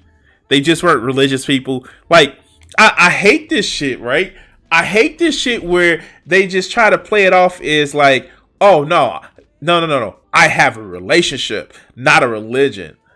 Motherfucker, you go do ceremonies. You do these motherfucking you do these, like, seriously, you do ceremonies, you do rites and rituals. Like, no, you have a religion, and you trying to justify it because you're like, no. They're not real Christian. I'm a real Christian because I have a relationship. Dude, you're doing the same thing. It's the no true Scotsman fallacy. That's all that is. It's the no true Scotsman fallacy that you have to build up this, oh, I'm doing it right because I have a relationship in your head. Because if you, Like, that's why there's thousands of denominations of Christians, because everybody feels that they have it right. So yeah, miss me with that shit. But let's go.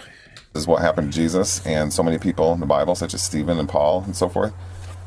So Jeremiah Kamara is the filmmaker. Wait, Paul was somebody who was advocating for the stoning of Christians. Like, oh my, okay. All right, let's go. Now, there's quite a few points made in the documentary Contradiction: A Question of Faith, but the basic premise of the documentary can be found here in this clip. Here you go. Why are there so many churches, and why are we doing so badly as black people, as a group, despite the extreme number of churches? And do you think that there is a correlation between our high praise and our low productivity? Now, okay, granted, okay, so that wasn't just the main focus of the video. It was that, oh shit, almost ran into 2 stars. It was literally because, you know, black people, and to an extent, all poor people are the most religious, but they're the most poor. And you can say that about black people. You can say that about people in the global south, and not just with Christianity. And it's with all major religions. The poorest people are generally the most devout. And that's a point that's actually made in the movie. That's a point that's made in the movie. That it's not just Christianity. It's anybody that's in very bad economic statuses that are the most devout. But Jeremiah is just doing it from his perspective, talking to the people that he's talking to. But that is actually fucking true. The countries that have the most religiosity are some of the ones that are doing very poorly economically. Now let me see. This is a very challenging question. Okay. Yeah. No shit. Because we have something that religion doesn't have: evidence. But let's go. Shit. This pastor, which I don't know who it is, but apparently has some relation to Martin Luther King Jr. Wait. Okay, I have to look. I saw this. I didn't read it. I didn't watch it. But like,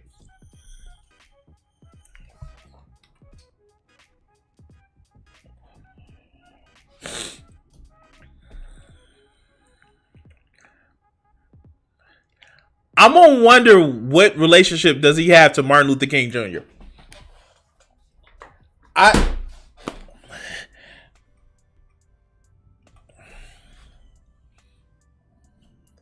What relationship does he have to Martin Luther King Jr.? Martin Luther King the third. What relationship does he have to Martin Luther King Jr.? Is it that his brain can't calculate that, you know, somebody who is great as Martin Luther King Jr. would have a son that may not know how to answer this question? Is that what it is? Is this a denial of reality type shit? Wow. Oh my God. Wow. Okay. I don't really have the energy of it too, but like this shit is just like fucking crazy. And I'm putting more brain power into like just scanning fucking planets and star systems than like listen to this shit. But let's go. Does not know how to answer his question. And in general, as I said, this is the basic question that is asked in Jeremiah Kamara's documentary. And it's presented as if there's not only no answer, but it leads to further conclusions that Christianity is basically a farce. So we can see here with... Really?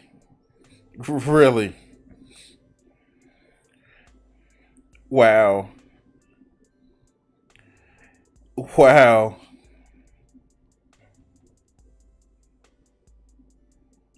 Hold on, guys. Hold on.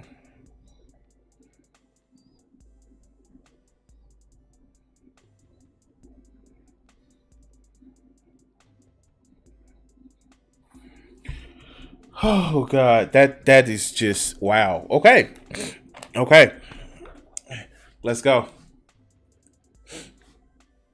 Jeremiah Kamara's bio here on Google. It says he's the director and producer of the documentary film Contradiction: A Question of Faith. Wait, why is he recording this with his cell phone? Oh my God, you can screen cap this shit. Like you, oh my God. Oh my God, like for real? Just screen cap this shit. Just screen cap. Okay. Which examines the saturation of churches in African American communities coexisting with poverty and powerlessness. Okay, so what Jeremiah Kamara is talking about is basically what is known as the prosperity gospel. The idea. No. Fuck no. That's not exactly at all what he's saying. He is saying that people that are religious literally are encouraged not to fucking think about the life that they're living now and to put their rewards into heaven. And you should only care about that and not care about the economic realities that you're living right now, because your rewards are stored in heaven and all that other good bullshit. Like, for real. And I'm not even a dirty fucking capitalist, but I really no. Religion is the opium of the masses. It makes you feel good about the shitty situation that you're living. But yeah, no. All right, let's. That if you worship Jesus, there's some expected result of financial gain. No, oh my God. Again, no, that's not what this is saying.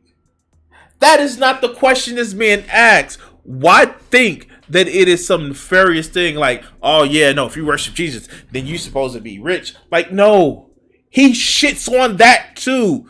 It's like this motherfucker only made it halfway through the fucking video and actually decided like, oh no, you're just shitting on Christianity because you want to be rich. Like, that's akin to the you just shitting on Christianity because you want to sin. Like, that's not what this is saying. And if that's what you hear from it, that says more about you than what's going on with the documentary. It is talking about the emotional manipulation that goes on with Christianity. And yes, there is a lot of emotional manipulation that goes on with Christianity. But it's also in other communities as well. Religion is the OG grift. Of course. And here's the fun fact about it. You'll get people that was like, oh, you're just hating because it's Christian. No, no. Christianity has as much evidence as being true. The Bible has just as much evidence as being true as the Bhagavad Gita, as the Quran, as the Torah, as old Shinto texts, as the Buddhist teaching. It has just as much validity as all of those others. So if you want somebody to accept Christianity, well, you have to accept all of the other things based on their religions and their evidence. And see, that's the thing. And that's the shit that a lot of people that are religious don't want to actually do. They want to say, well, my religion is true. What makes your religion true? I'm going to stop right here. I'm going to stop on this game right here. I'll be right back, guys.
let's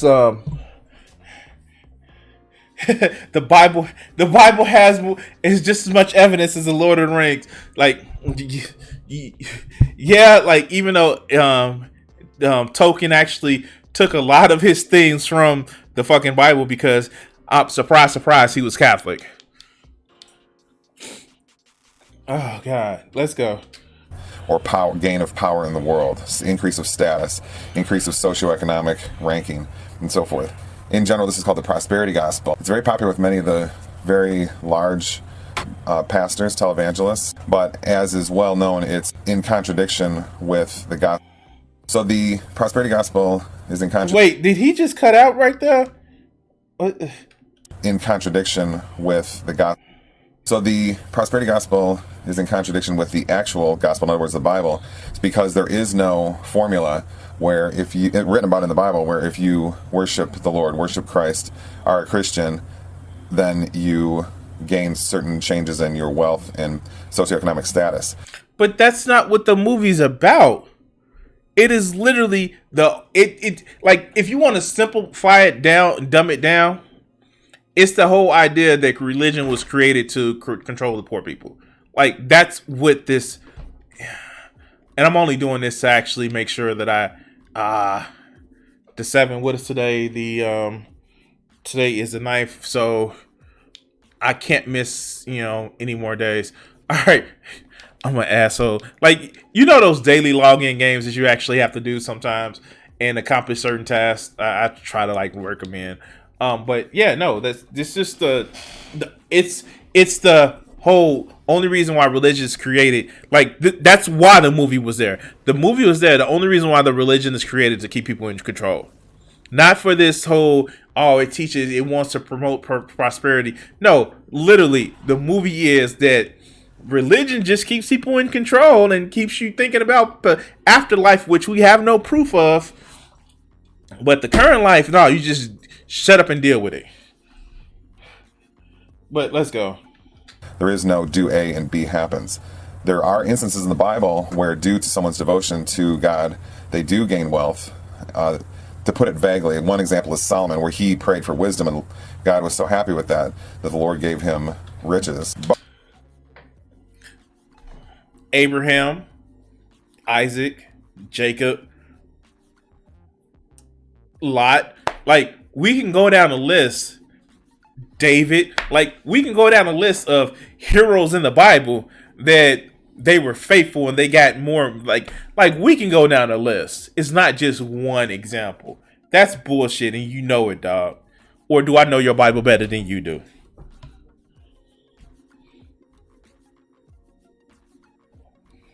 But most examples of the people in the Bible, the prophets in the Bible, involve them being poor or, in many cases, homeless. Jesus himself was homeless. They're often tortured and killed, penniless. So the prosperity gospel, to say that if you worship the Lord, you'll have riches and status and wealth and fame and socioeconomic increase to some degree, which is greater than before you were a Christian, and or increases through time, is simply a contradiction to the Bible. So Jeremiah Kamara is actually not talking about the true Bible in his documentary. He's talking about a theology that's been developed by many churches.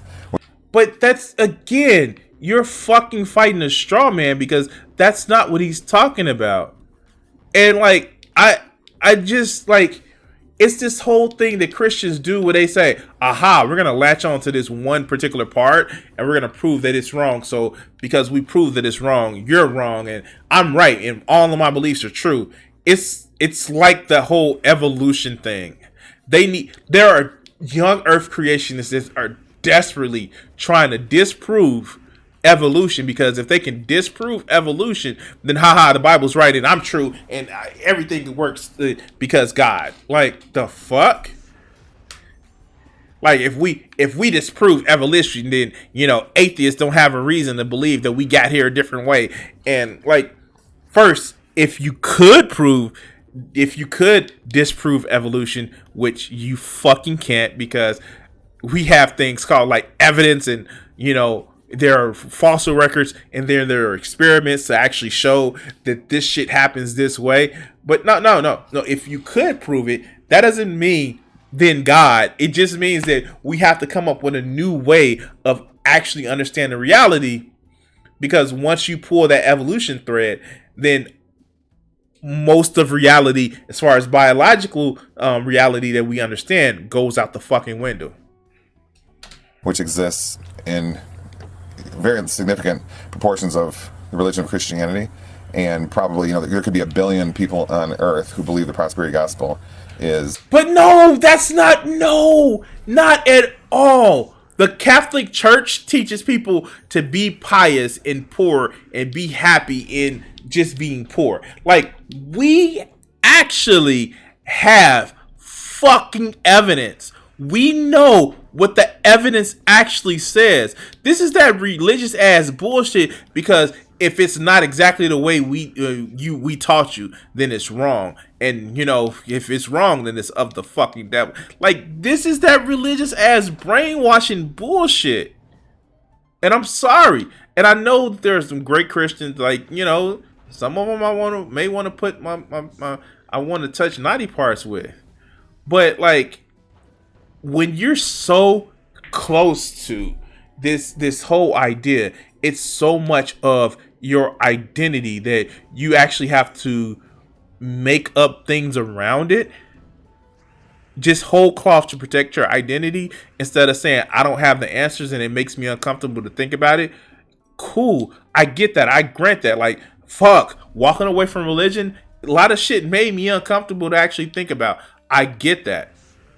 But when you're just sitting back confident in your ignorance because you have the truth when you don't, or you're purposely omitting stuff from what it's actually out there, then at that point it's just like, you don't want to know the truth.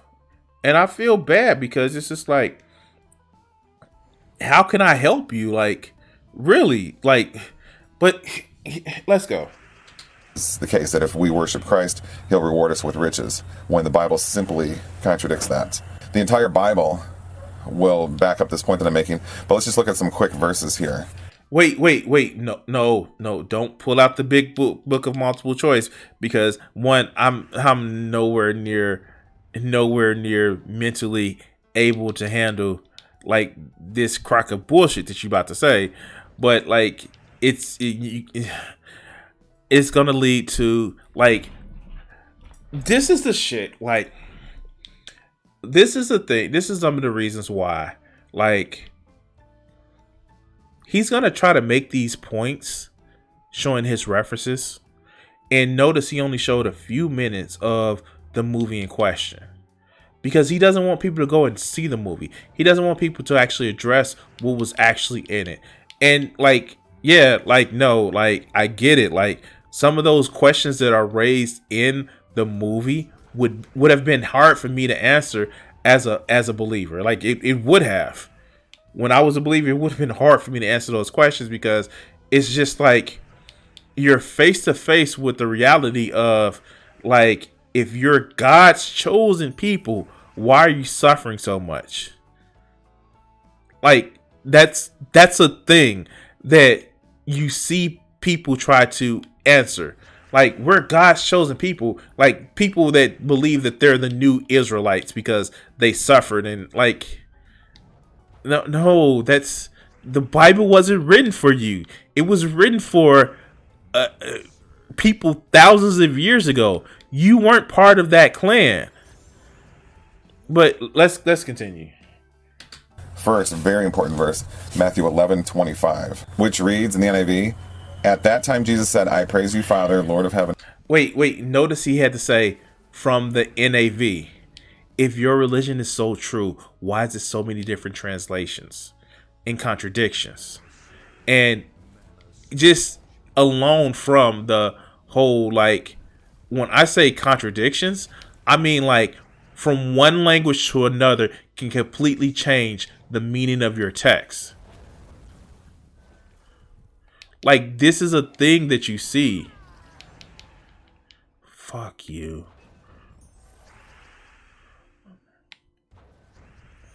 But let's go. On earth, because you have hidden these things from the wise and prudent and revealed them to little children. Okay, so who are the children? So you catch that? let's kind of go back. These things from the wise and prudent and revealed them to little children.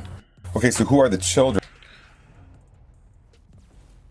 That effectively says the people that claim to know things, well, they don't really know anything. It's all of us knows things better because we're following like children. Like literally in the Bible, they say that you should have the faith of children.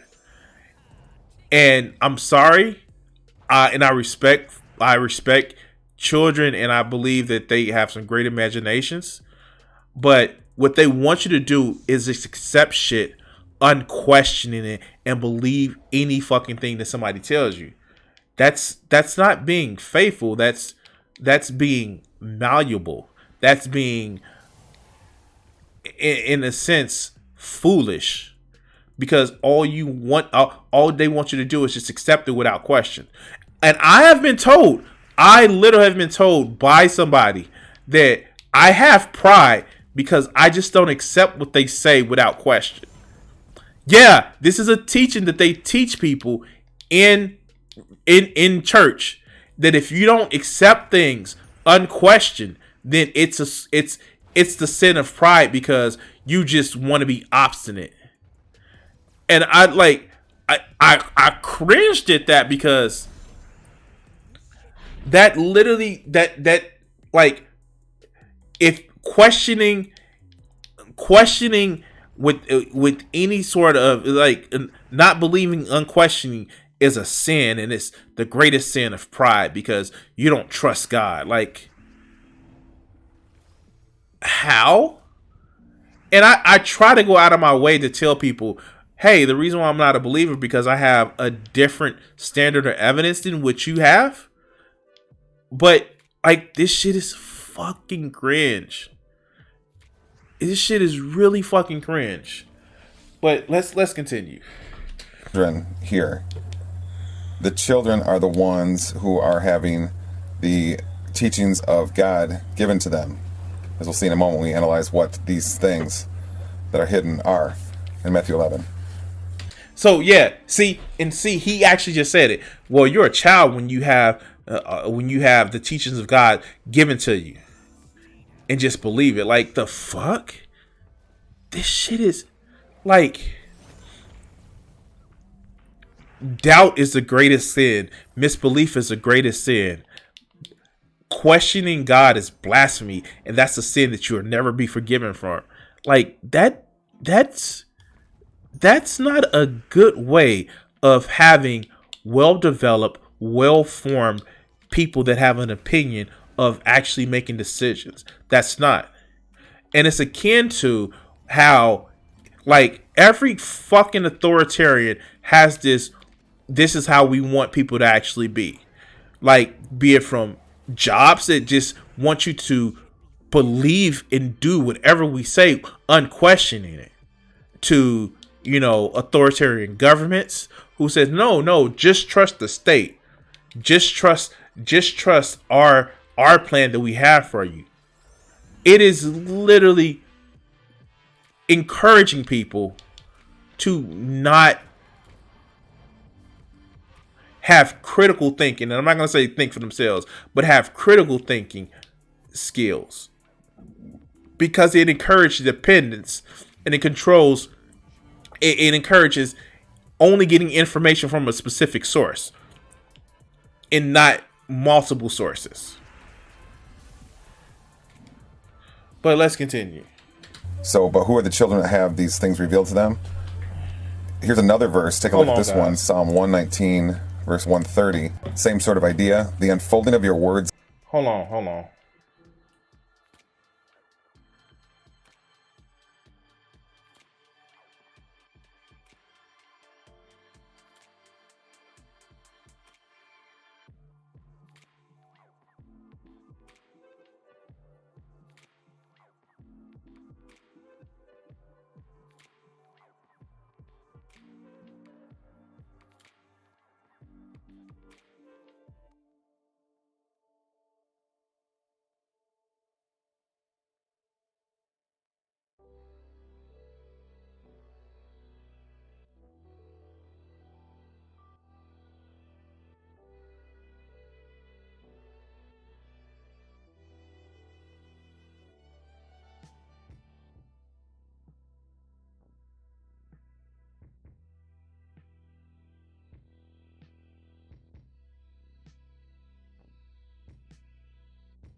Fucking bill collectors.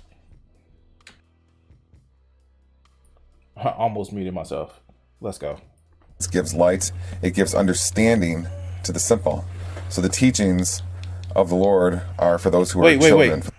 To the simple idea, the unfolding of your word. This one, Psalm 119, verse 130. Same sort of idea. So wait. This literally says all of the other shit that I was just saying. This literally backs that shit up. Here you go. Folding of your words gives light. It gives understanding to the simple. So the teachings of the Lord are for those who are children, for those who are simple.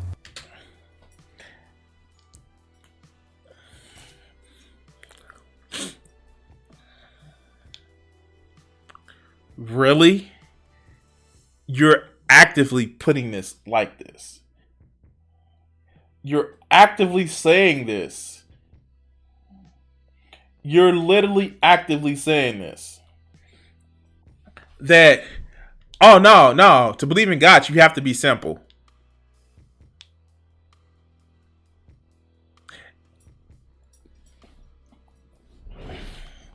You're literally saying this.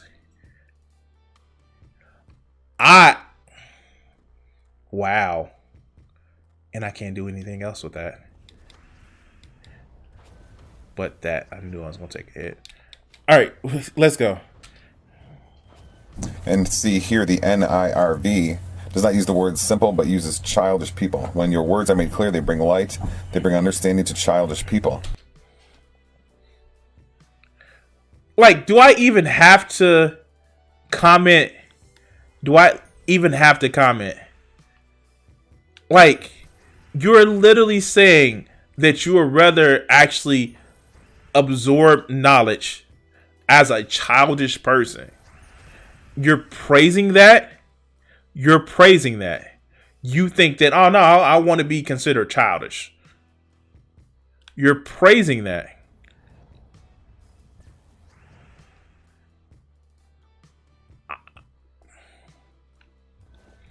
I can't. I don't understand that.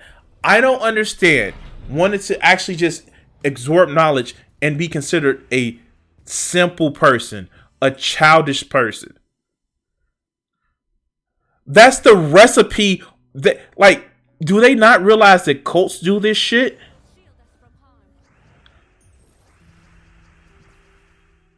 Like, oh wow, okay. Wow, that you're literally admitting to wanting to seem simple or childish. The world isn't simple. And yes, you have to fucking be more, it can't just be black and white, good and evil. It's not that. But so many people are comfortable with not expanding past what they think is right or what they think is wrong because it's hard and my feelings may hurt. Fuck out of here. Then here the NLV also uses, instead of simple, child, or in this case childlike. The opening of your word gives light. It gives understanding to the childlike. So we're talking about the simple and the childlike here as being the same thing. And that is in contrast to, here, look at Romans 12:16. Be of the same mind toward one another. Do not set your mind on high things, but associate with the humble. Do not be wise in your opinion. Look at the end there. Do not be wise in your opinion. Matthew. Like, you are literally doing the thing, man. It's like you want to actually be caught in this whole perpetual state of, I don't want to think too hard about shit. That's not a good thing. To be perpetually in a state where thinking hard is bad and wanting a deeper understanding and explanation, it's harmful or hurtful in some kind of way. That's not good. How could you be okay with this? How can people be okay with this shit? Oh my God. Okay. Shit. And again, he hasn't addressed the movie. He made one clip and is making one point about this movie. But let's continue. Matthew 11:25 says, "The wise have the teachings of the Lord hidden from them." So the high-minded and the wise are the opposite. Those are the ones who are opposite of the childlike, of the simple. And we know that the wise being referred to here are not those who are wise in the wisdom of the Lord, but are wise in worldly information. Because it says wise and learned. Learned would be having worldly information. So this is a human wisdom about things of the world rather than the wisdom of the Lord, which is implanted into a person. So you can't get the information unless you believe how I believe. And you know what's sad? You know what the Bible says? The Bible says the earth sits on 4 pillars and has a dome over it. That's what the Bible says. The Bible says that, you know, like, I don't know, that there was a such thing as a dragon and Leviathan and Behemoth. And the fucking translations for that are just so fucking stupid, because they're really talking about, you know, an elephant. They're talking about a crocodile, a crocodile. Like, they're talking about this shit. But yet and still, so many Christians nowadays don't read that part of the Bible because it makes them look foolish, but they want to be foolish for God because, you know, it's somehow a benefit to seem like you don't know about the world somehow, because thoughts are hard. I just, like, I'm definitely not trying to shit on religious people. I really don't. But what I want to shit on is this mindset of, no, don't get your information from anything else besides a book from 2,000 years ago that has very bad translation errors and even errors that were there before it was translated. That's a good way to get information. But every other way of getting your information is wrong and worldly and sinful, and it's going to lead you astray. But let's continue. The wisdom of the human, of worldly information, is the opposite of those who are simple, who are childlike, who have the revelation of the Lord revealed to them. Those who have the wisdom of the world and who are learned in the world have the message of the Lord hidden from them. Now, I would say it's safe to conclude here that Matthew 11:25 is saying that it is those at the poorer end of the socioeconomic spectrum that have the messages of God revealed to them, not on the... No, it doesn't say that. You're literally adding it. He just made a point about adding things into the Bible. He just made a point about literally things being added into the Bible, like the prosperity doctrine. But he is literally adding stuff in the Bible. Nothing says about being poor in this particular verse that talks about how, oh no, if you're poor, you're being taught by God. Like, nothing in I don't see it. Like, for real? I don't see it. Wow. Oh my God. Okay. Let's go. Wealthier end, the more, quote, prestigious, unquote, end of the spectrum. Look at this verse here, Matthew 6:24. No one can serve 2 masters, for either he will hate the one and love the other, or he will be devoted to the one and despise the other. You cannot serve God and money. So that lays it home right there. Oh no. And look, he's making a case. He is literally making a case for the video that the Bible tells you to be poor and be happy about it. He is literally making a case for the movie. This is what the movie actually promotes. Religion tells you it's okay to be poor because you're going to have riches with God and stuff like that. And it's just like, you're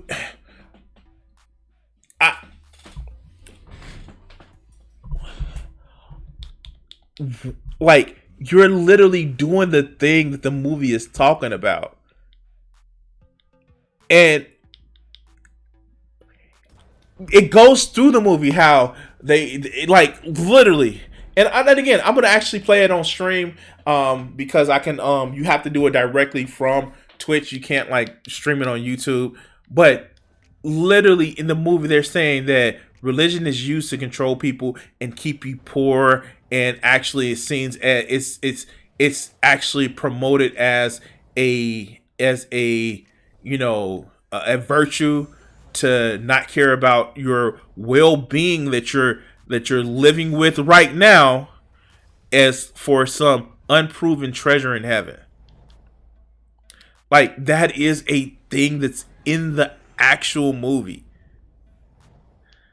And it was also like this one clip where this guy says, well, like literally does the, well, God is God because the definition of God says the main or the male, like the male version of a god, and the goddess can't be a supreme deity. Like, yeah, that, like, some of the shit that like these Christians actually believe is when you ask them and you listen to the shit that comes out of their mouth, it's like, ooh.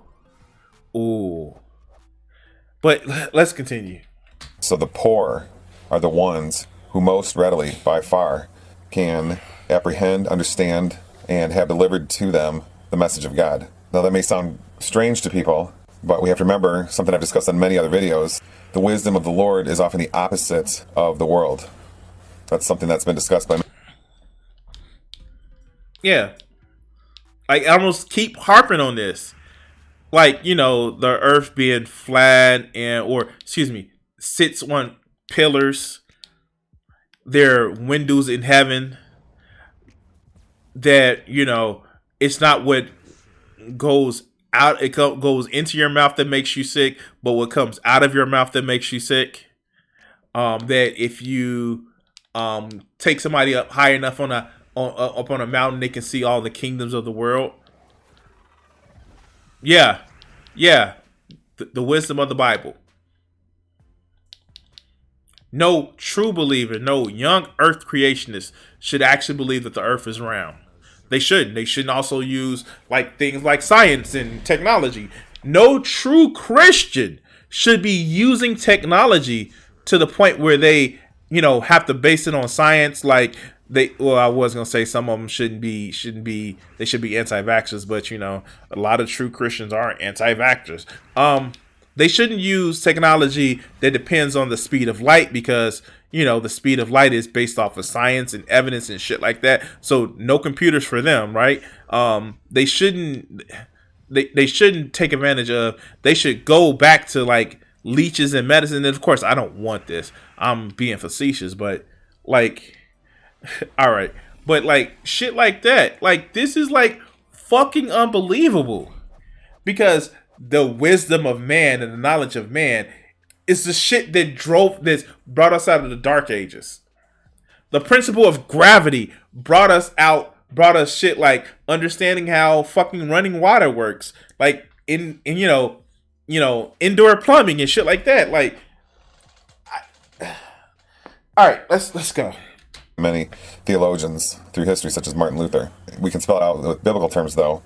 The works of the world are evil, John 7:7. So therefore, God will work in the opposite way of the works of the world. Wait. What did he say about Martin Luther? We can spell it out.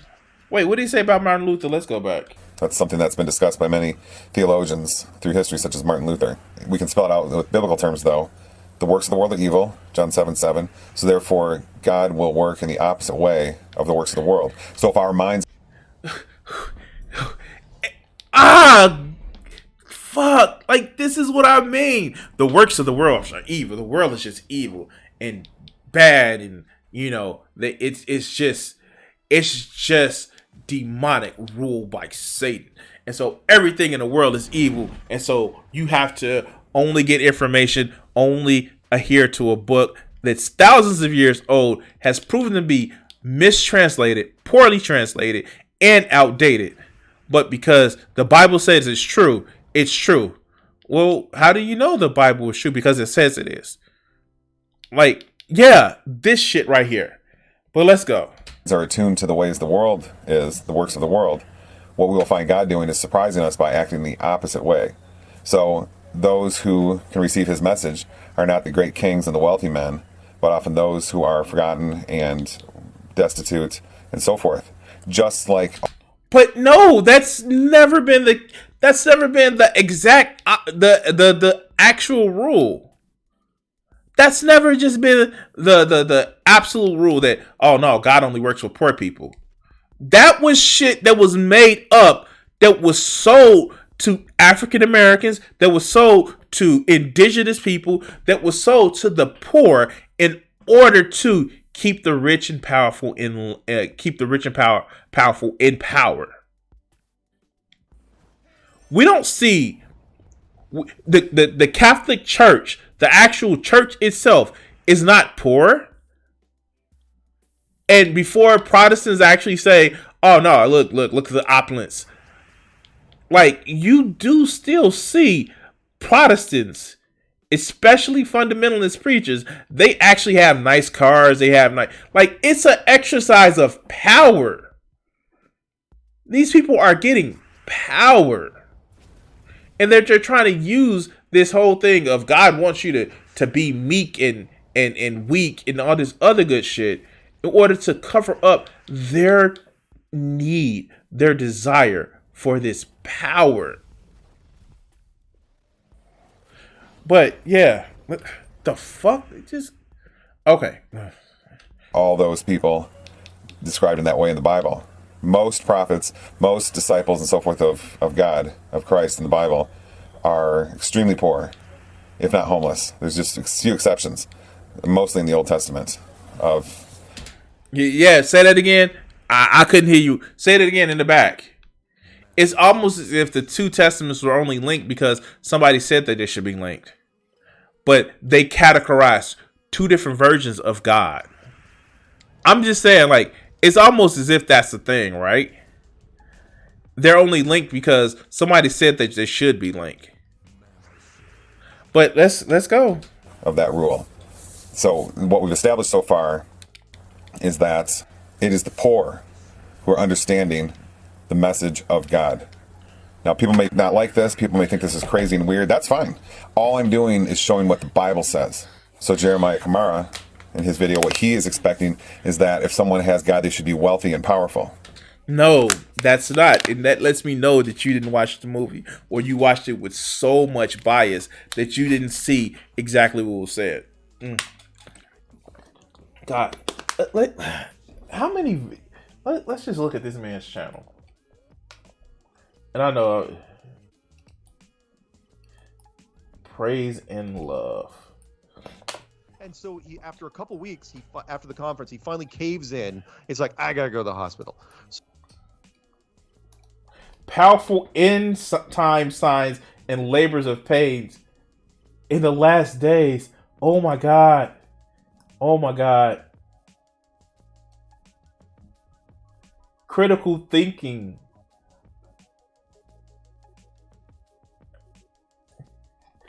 Wow. Let's see something.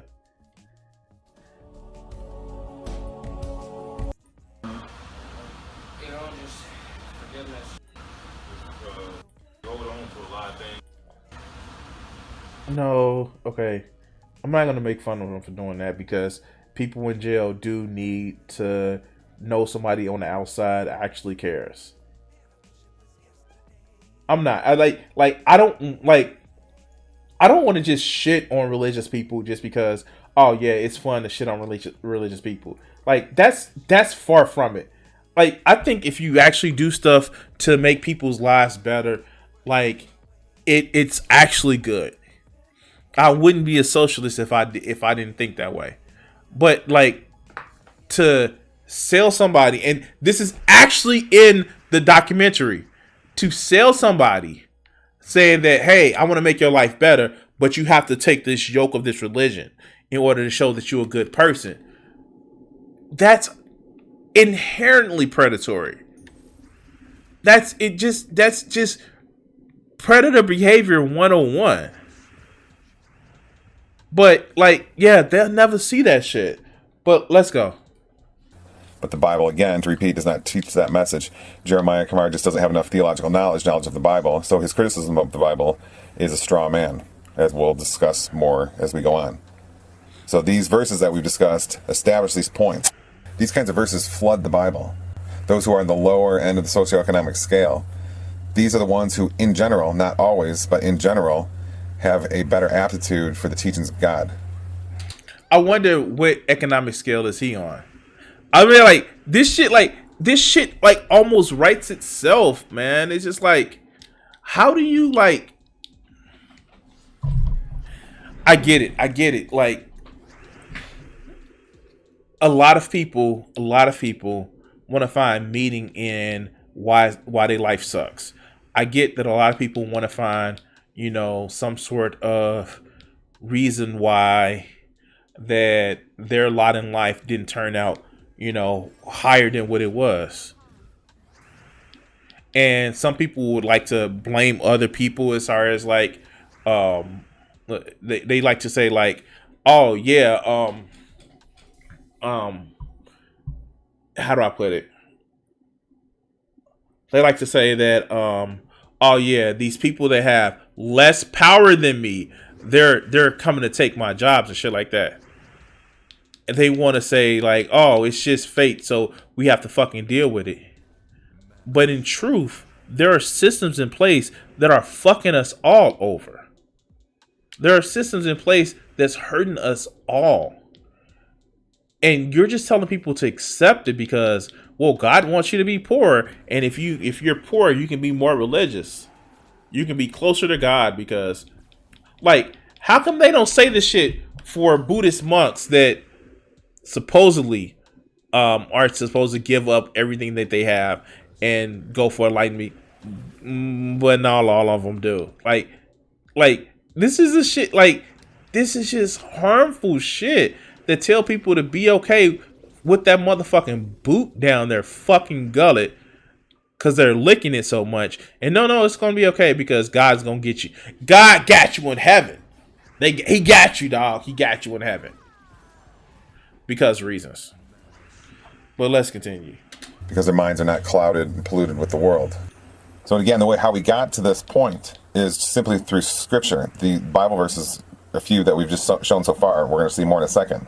And they show a very clear problem and contradiction with Jeremiah Kamara's film. I think what Jeremiah Kamara was wanting to do is come out and say, I've got a searing contradiction, which not only destroys Christianity, church theology or whatnot, but furthermore, it shows that it actually harms African American people. Wait, why do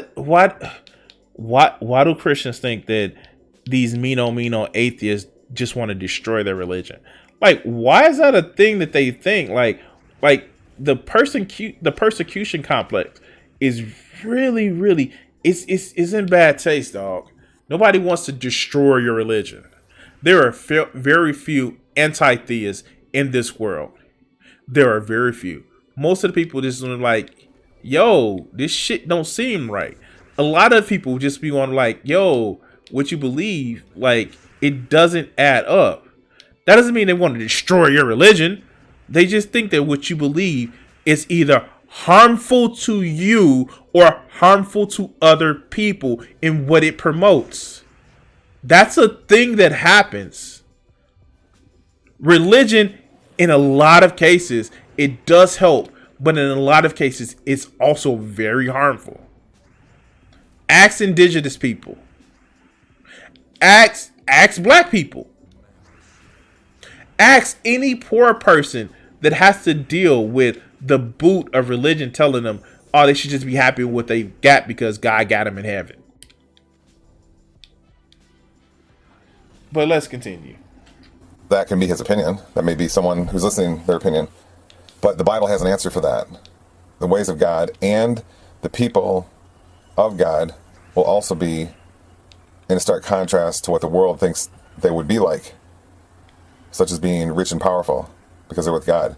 But regardless if you agree. But nobody is saying that in the movie. My God, like, nobody is saying that in the movie at all. Nobody in the movie is saying that. That's not what he's saying. And it's kind of sad because, like, instead of actually bringing this point up and showing that, haha, this is what he's saying, you're not. You're shadowboxing a straw man of a straw man. Like,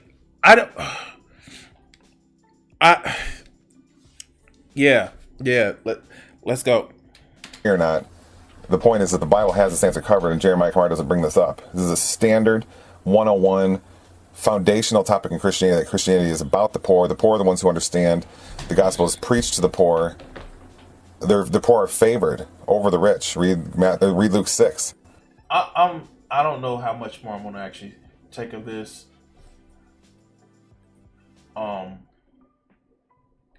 Let's look at some of the comment section. All right, let's do.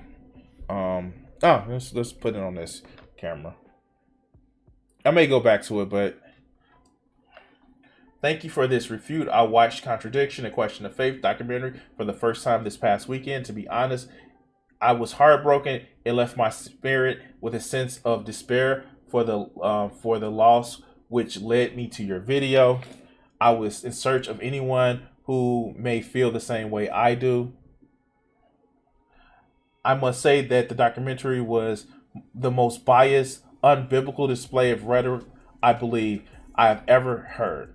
And I have listened to quite a bit of the atheist point of view. He used examples from black churches who unfortunately are not teaching sound doctrine, biblical doctrine, but expects to see change. What saddens me is that Jeremiah made this a black race thing rather than a human race thing. Jesus did not die a gruesome death for black people alone, for all of mankind. Oh wow, he's going deep. Mr. Jeremiah claims that there's a contradiction in the black community because they have so much faith and yet so much poverty. On the contrary, since the Bible does not teach in prosperity that way, the contradiction falls with his understanding of biblical teaching. And Jesus, again, like, come on, man. That was MLK's son, and does not being blessed means that you are rewarded by God because of your faith in God. We're the ones who are the most faithful people on the planet, but we are the top of every negative plan on a list that man measures for success. People of African descent were taught Christianity by white slave masters. Our ancestors came up with their gods, and their gods look like them, and all other gods look like the people that serve them. This is an eye-opening documentary, and the thought-provoking questions I have always asked myself.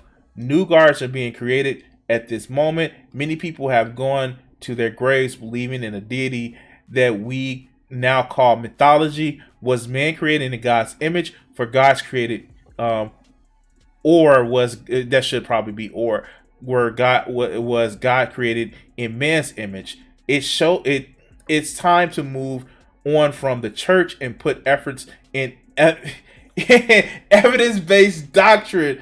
Oh yes, there you go. Oh, the scriptures are for simple folks. Black people actually believing in this religion in 2020 is kind of shocking. Wow, your comment is hard to follow. Not sure what you mean trying to convey.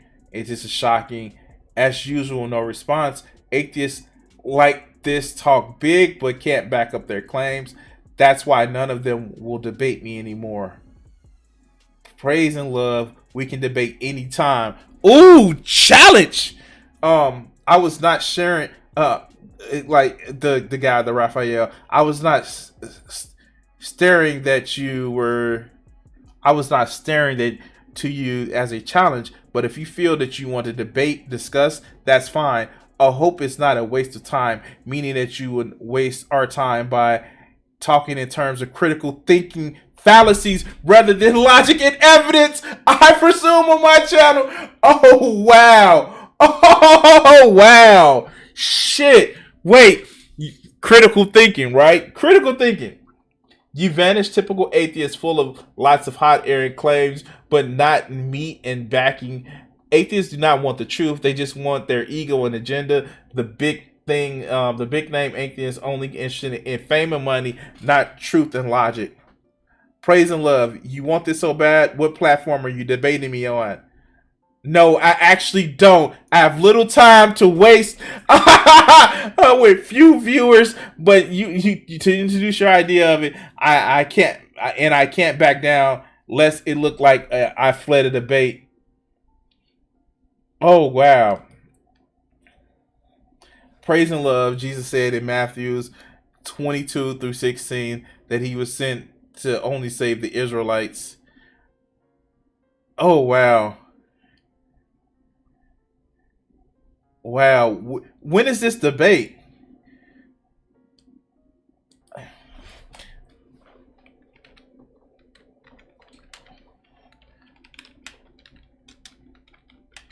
Oh wow. Okay, let's like I want to know. I want to see this debate. Oh, this is awesome. It's tragic to live in an abyss inside of it's tragic to live in an abyss inside of your soul, to lack true meaning of life in a world that appears indifferent. Oh wow. I just can't. I'm done, guys. I'm done. We've been rocking this for about 2.5 hours. I'm done. I'm done. I just can't. Like, oh wow.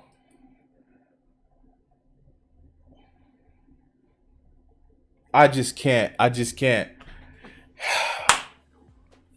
I'm done. I'm done. I'm gonna be back on later just to make sure that I can. I'm gonna be streaming all day and shit like that. I gotta go grab me some lunch. As I told you guys, I've been up since like 4. But yeah. Thank you, Wajita, for being in the chat. I'm wow. I'm that just broke me. We got a couple of videos off my list, and like these are some of the long videos that I want to actually do. I may actually put this up on YouTube, so watch out for it. But yeah, and I'm gonna call it a quits, and thank you guys for watching. Peace.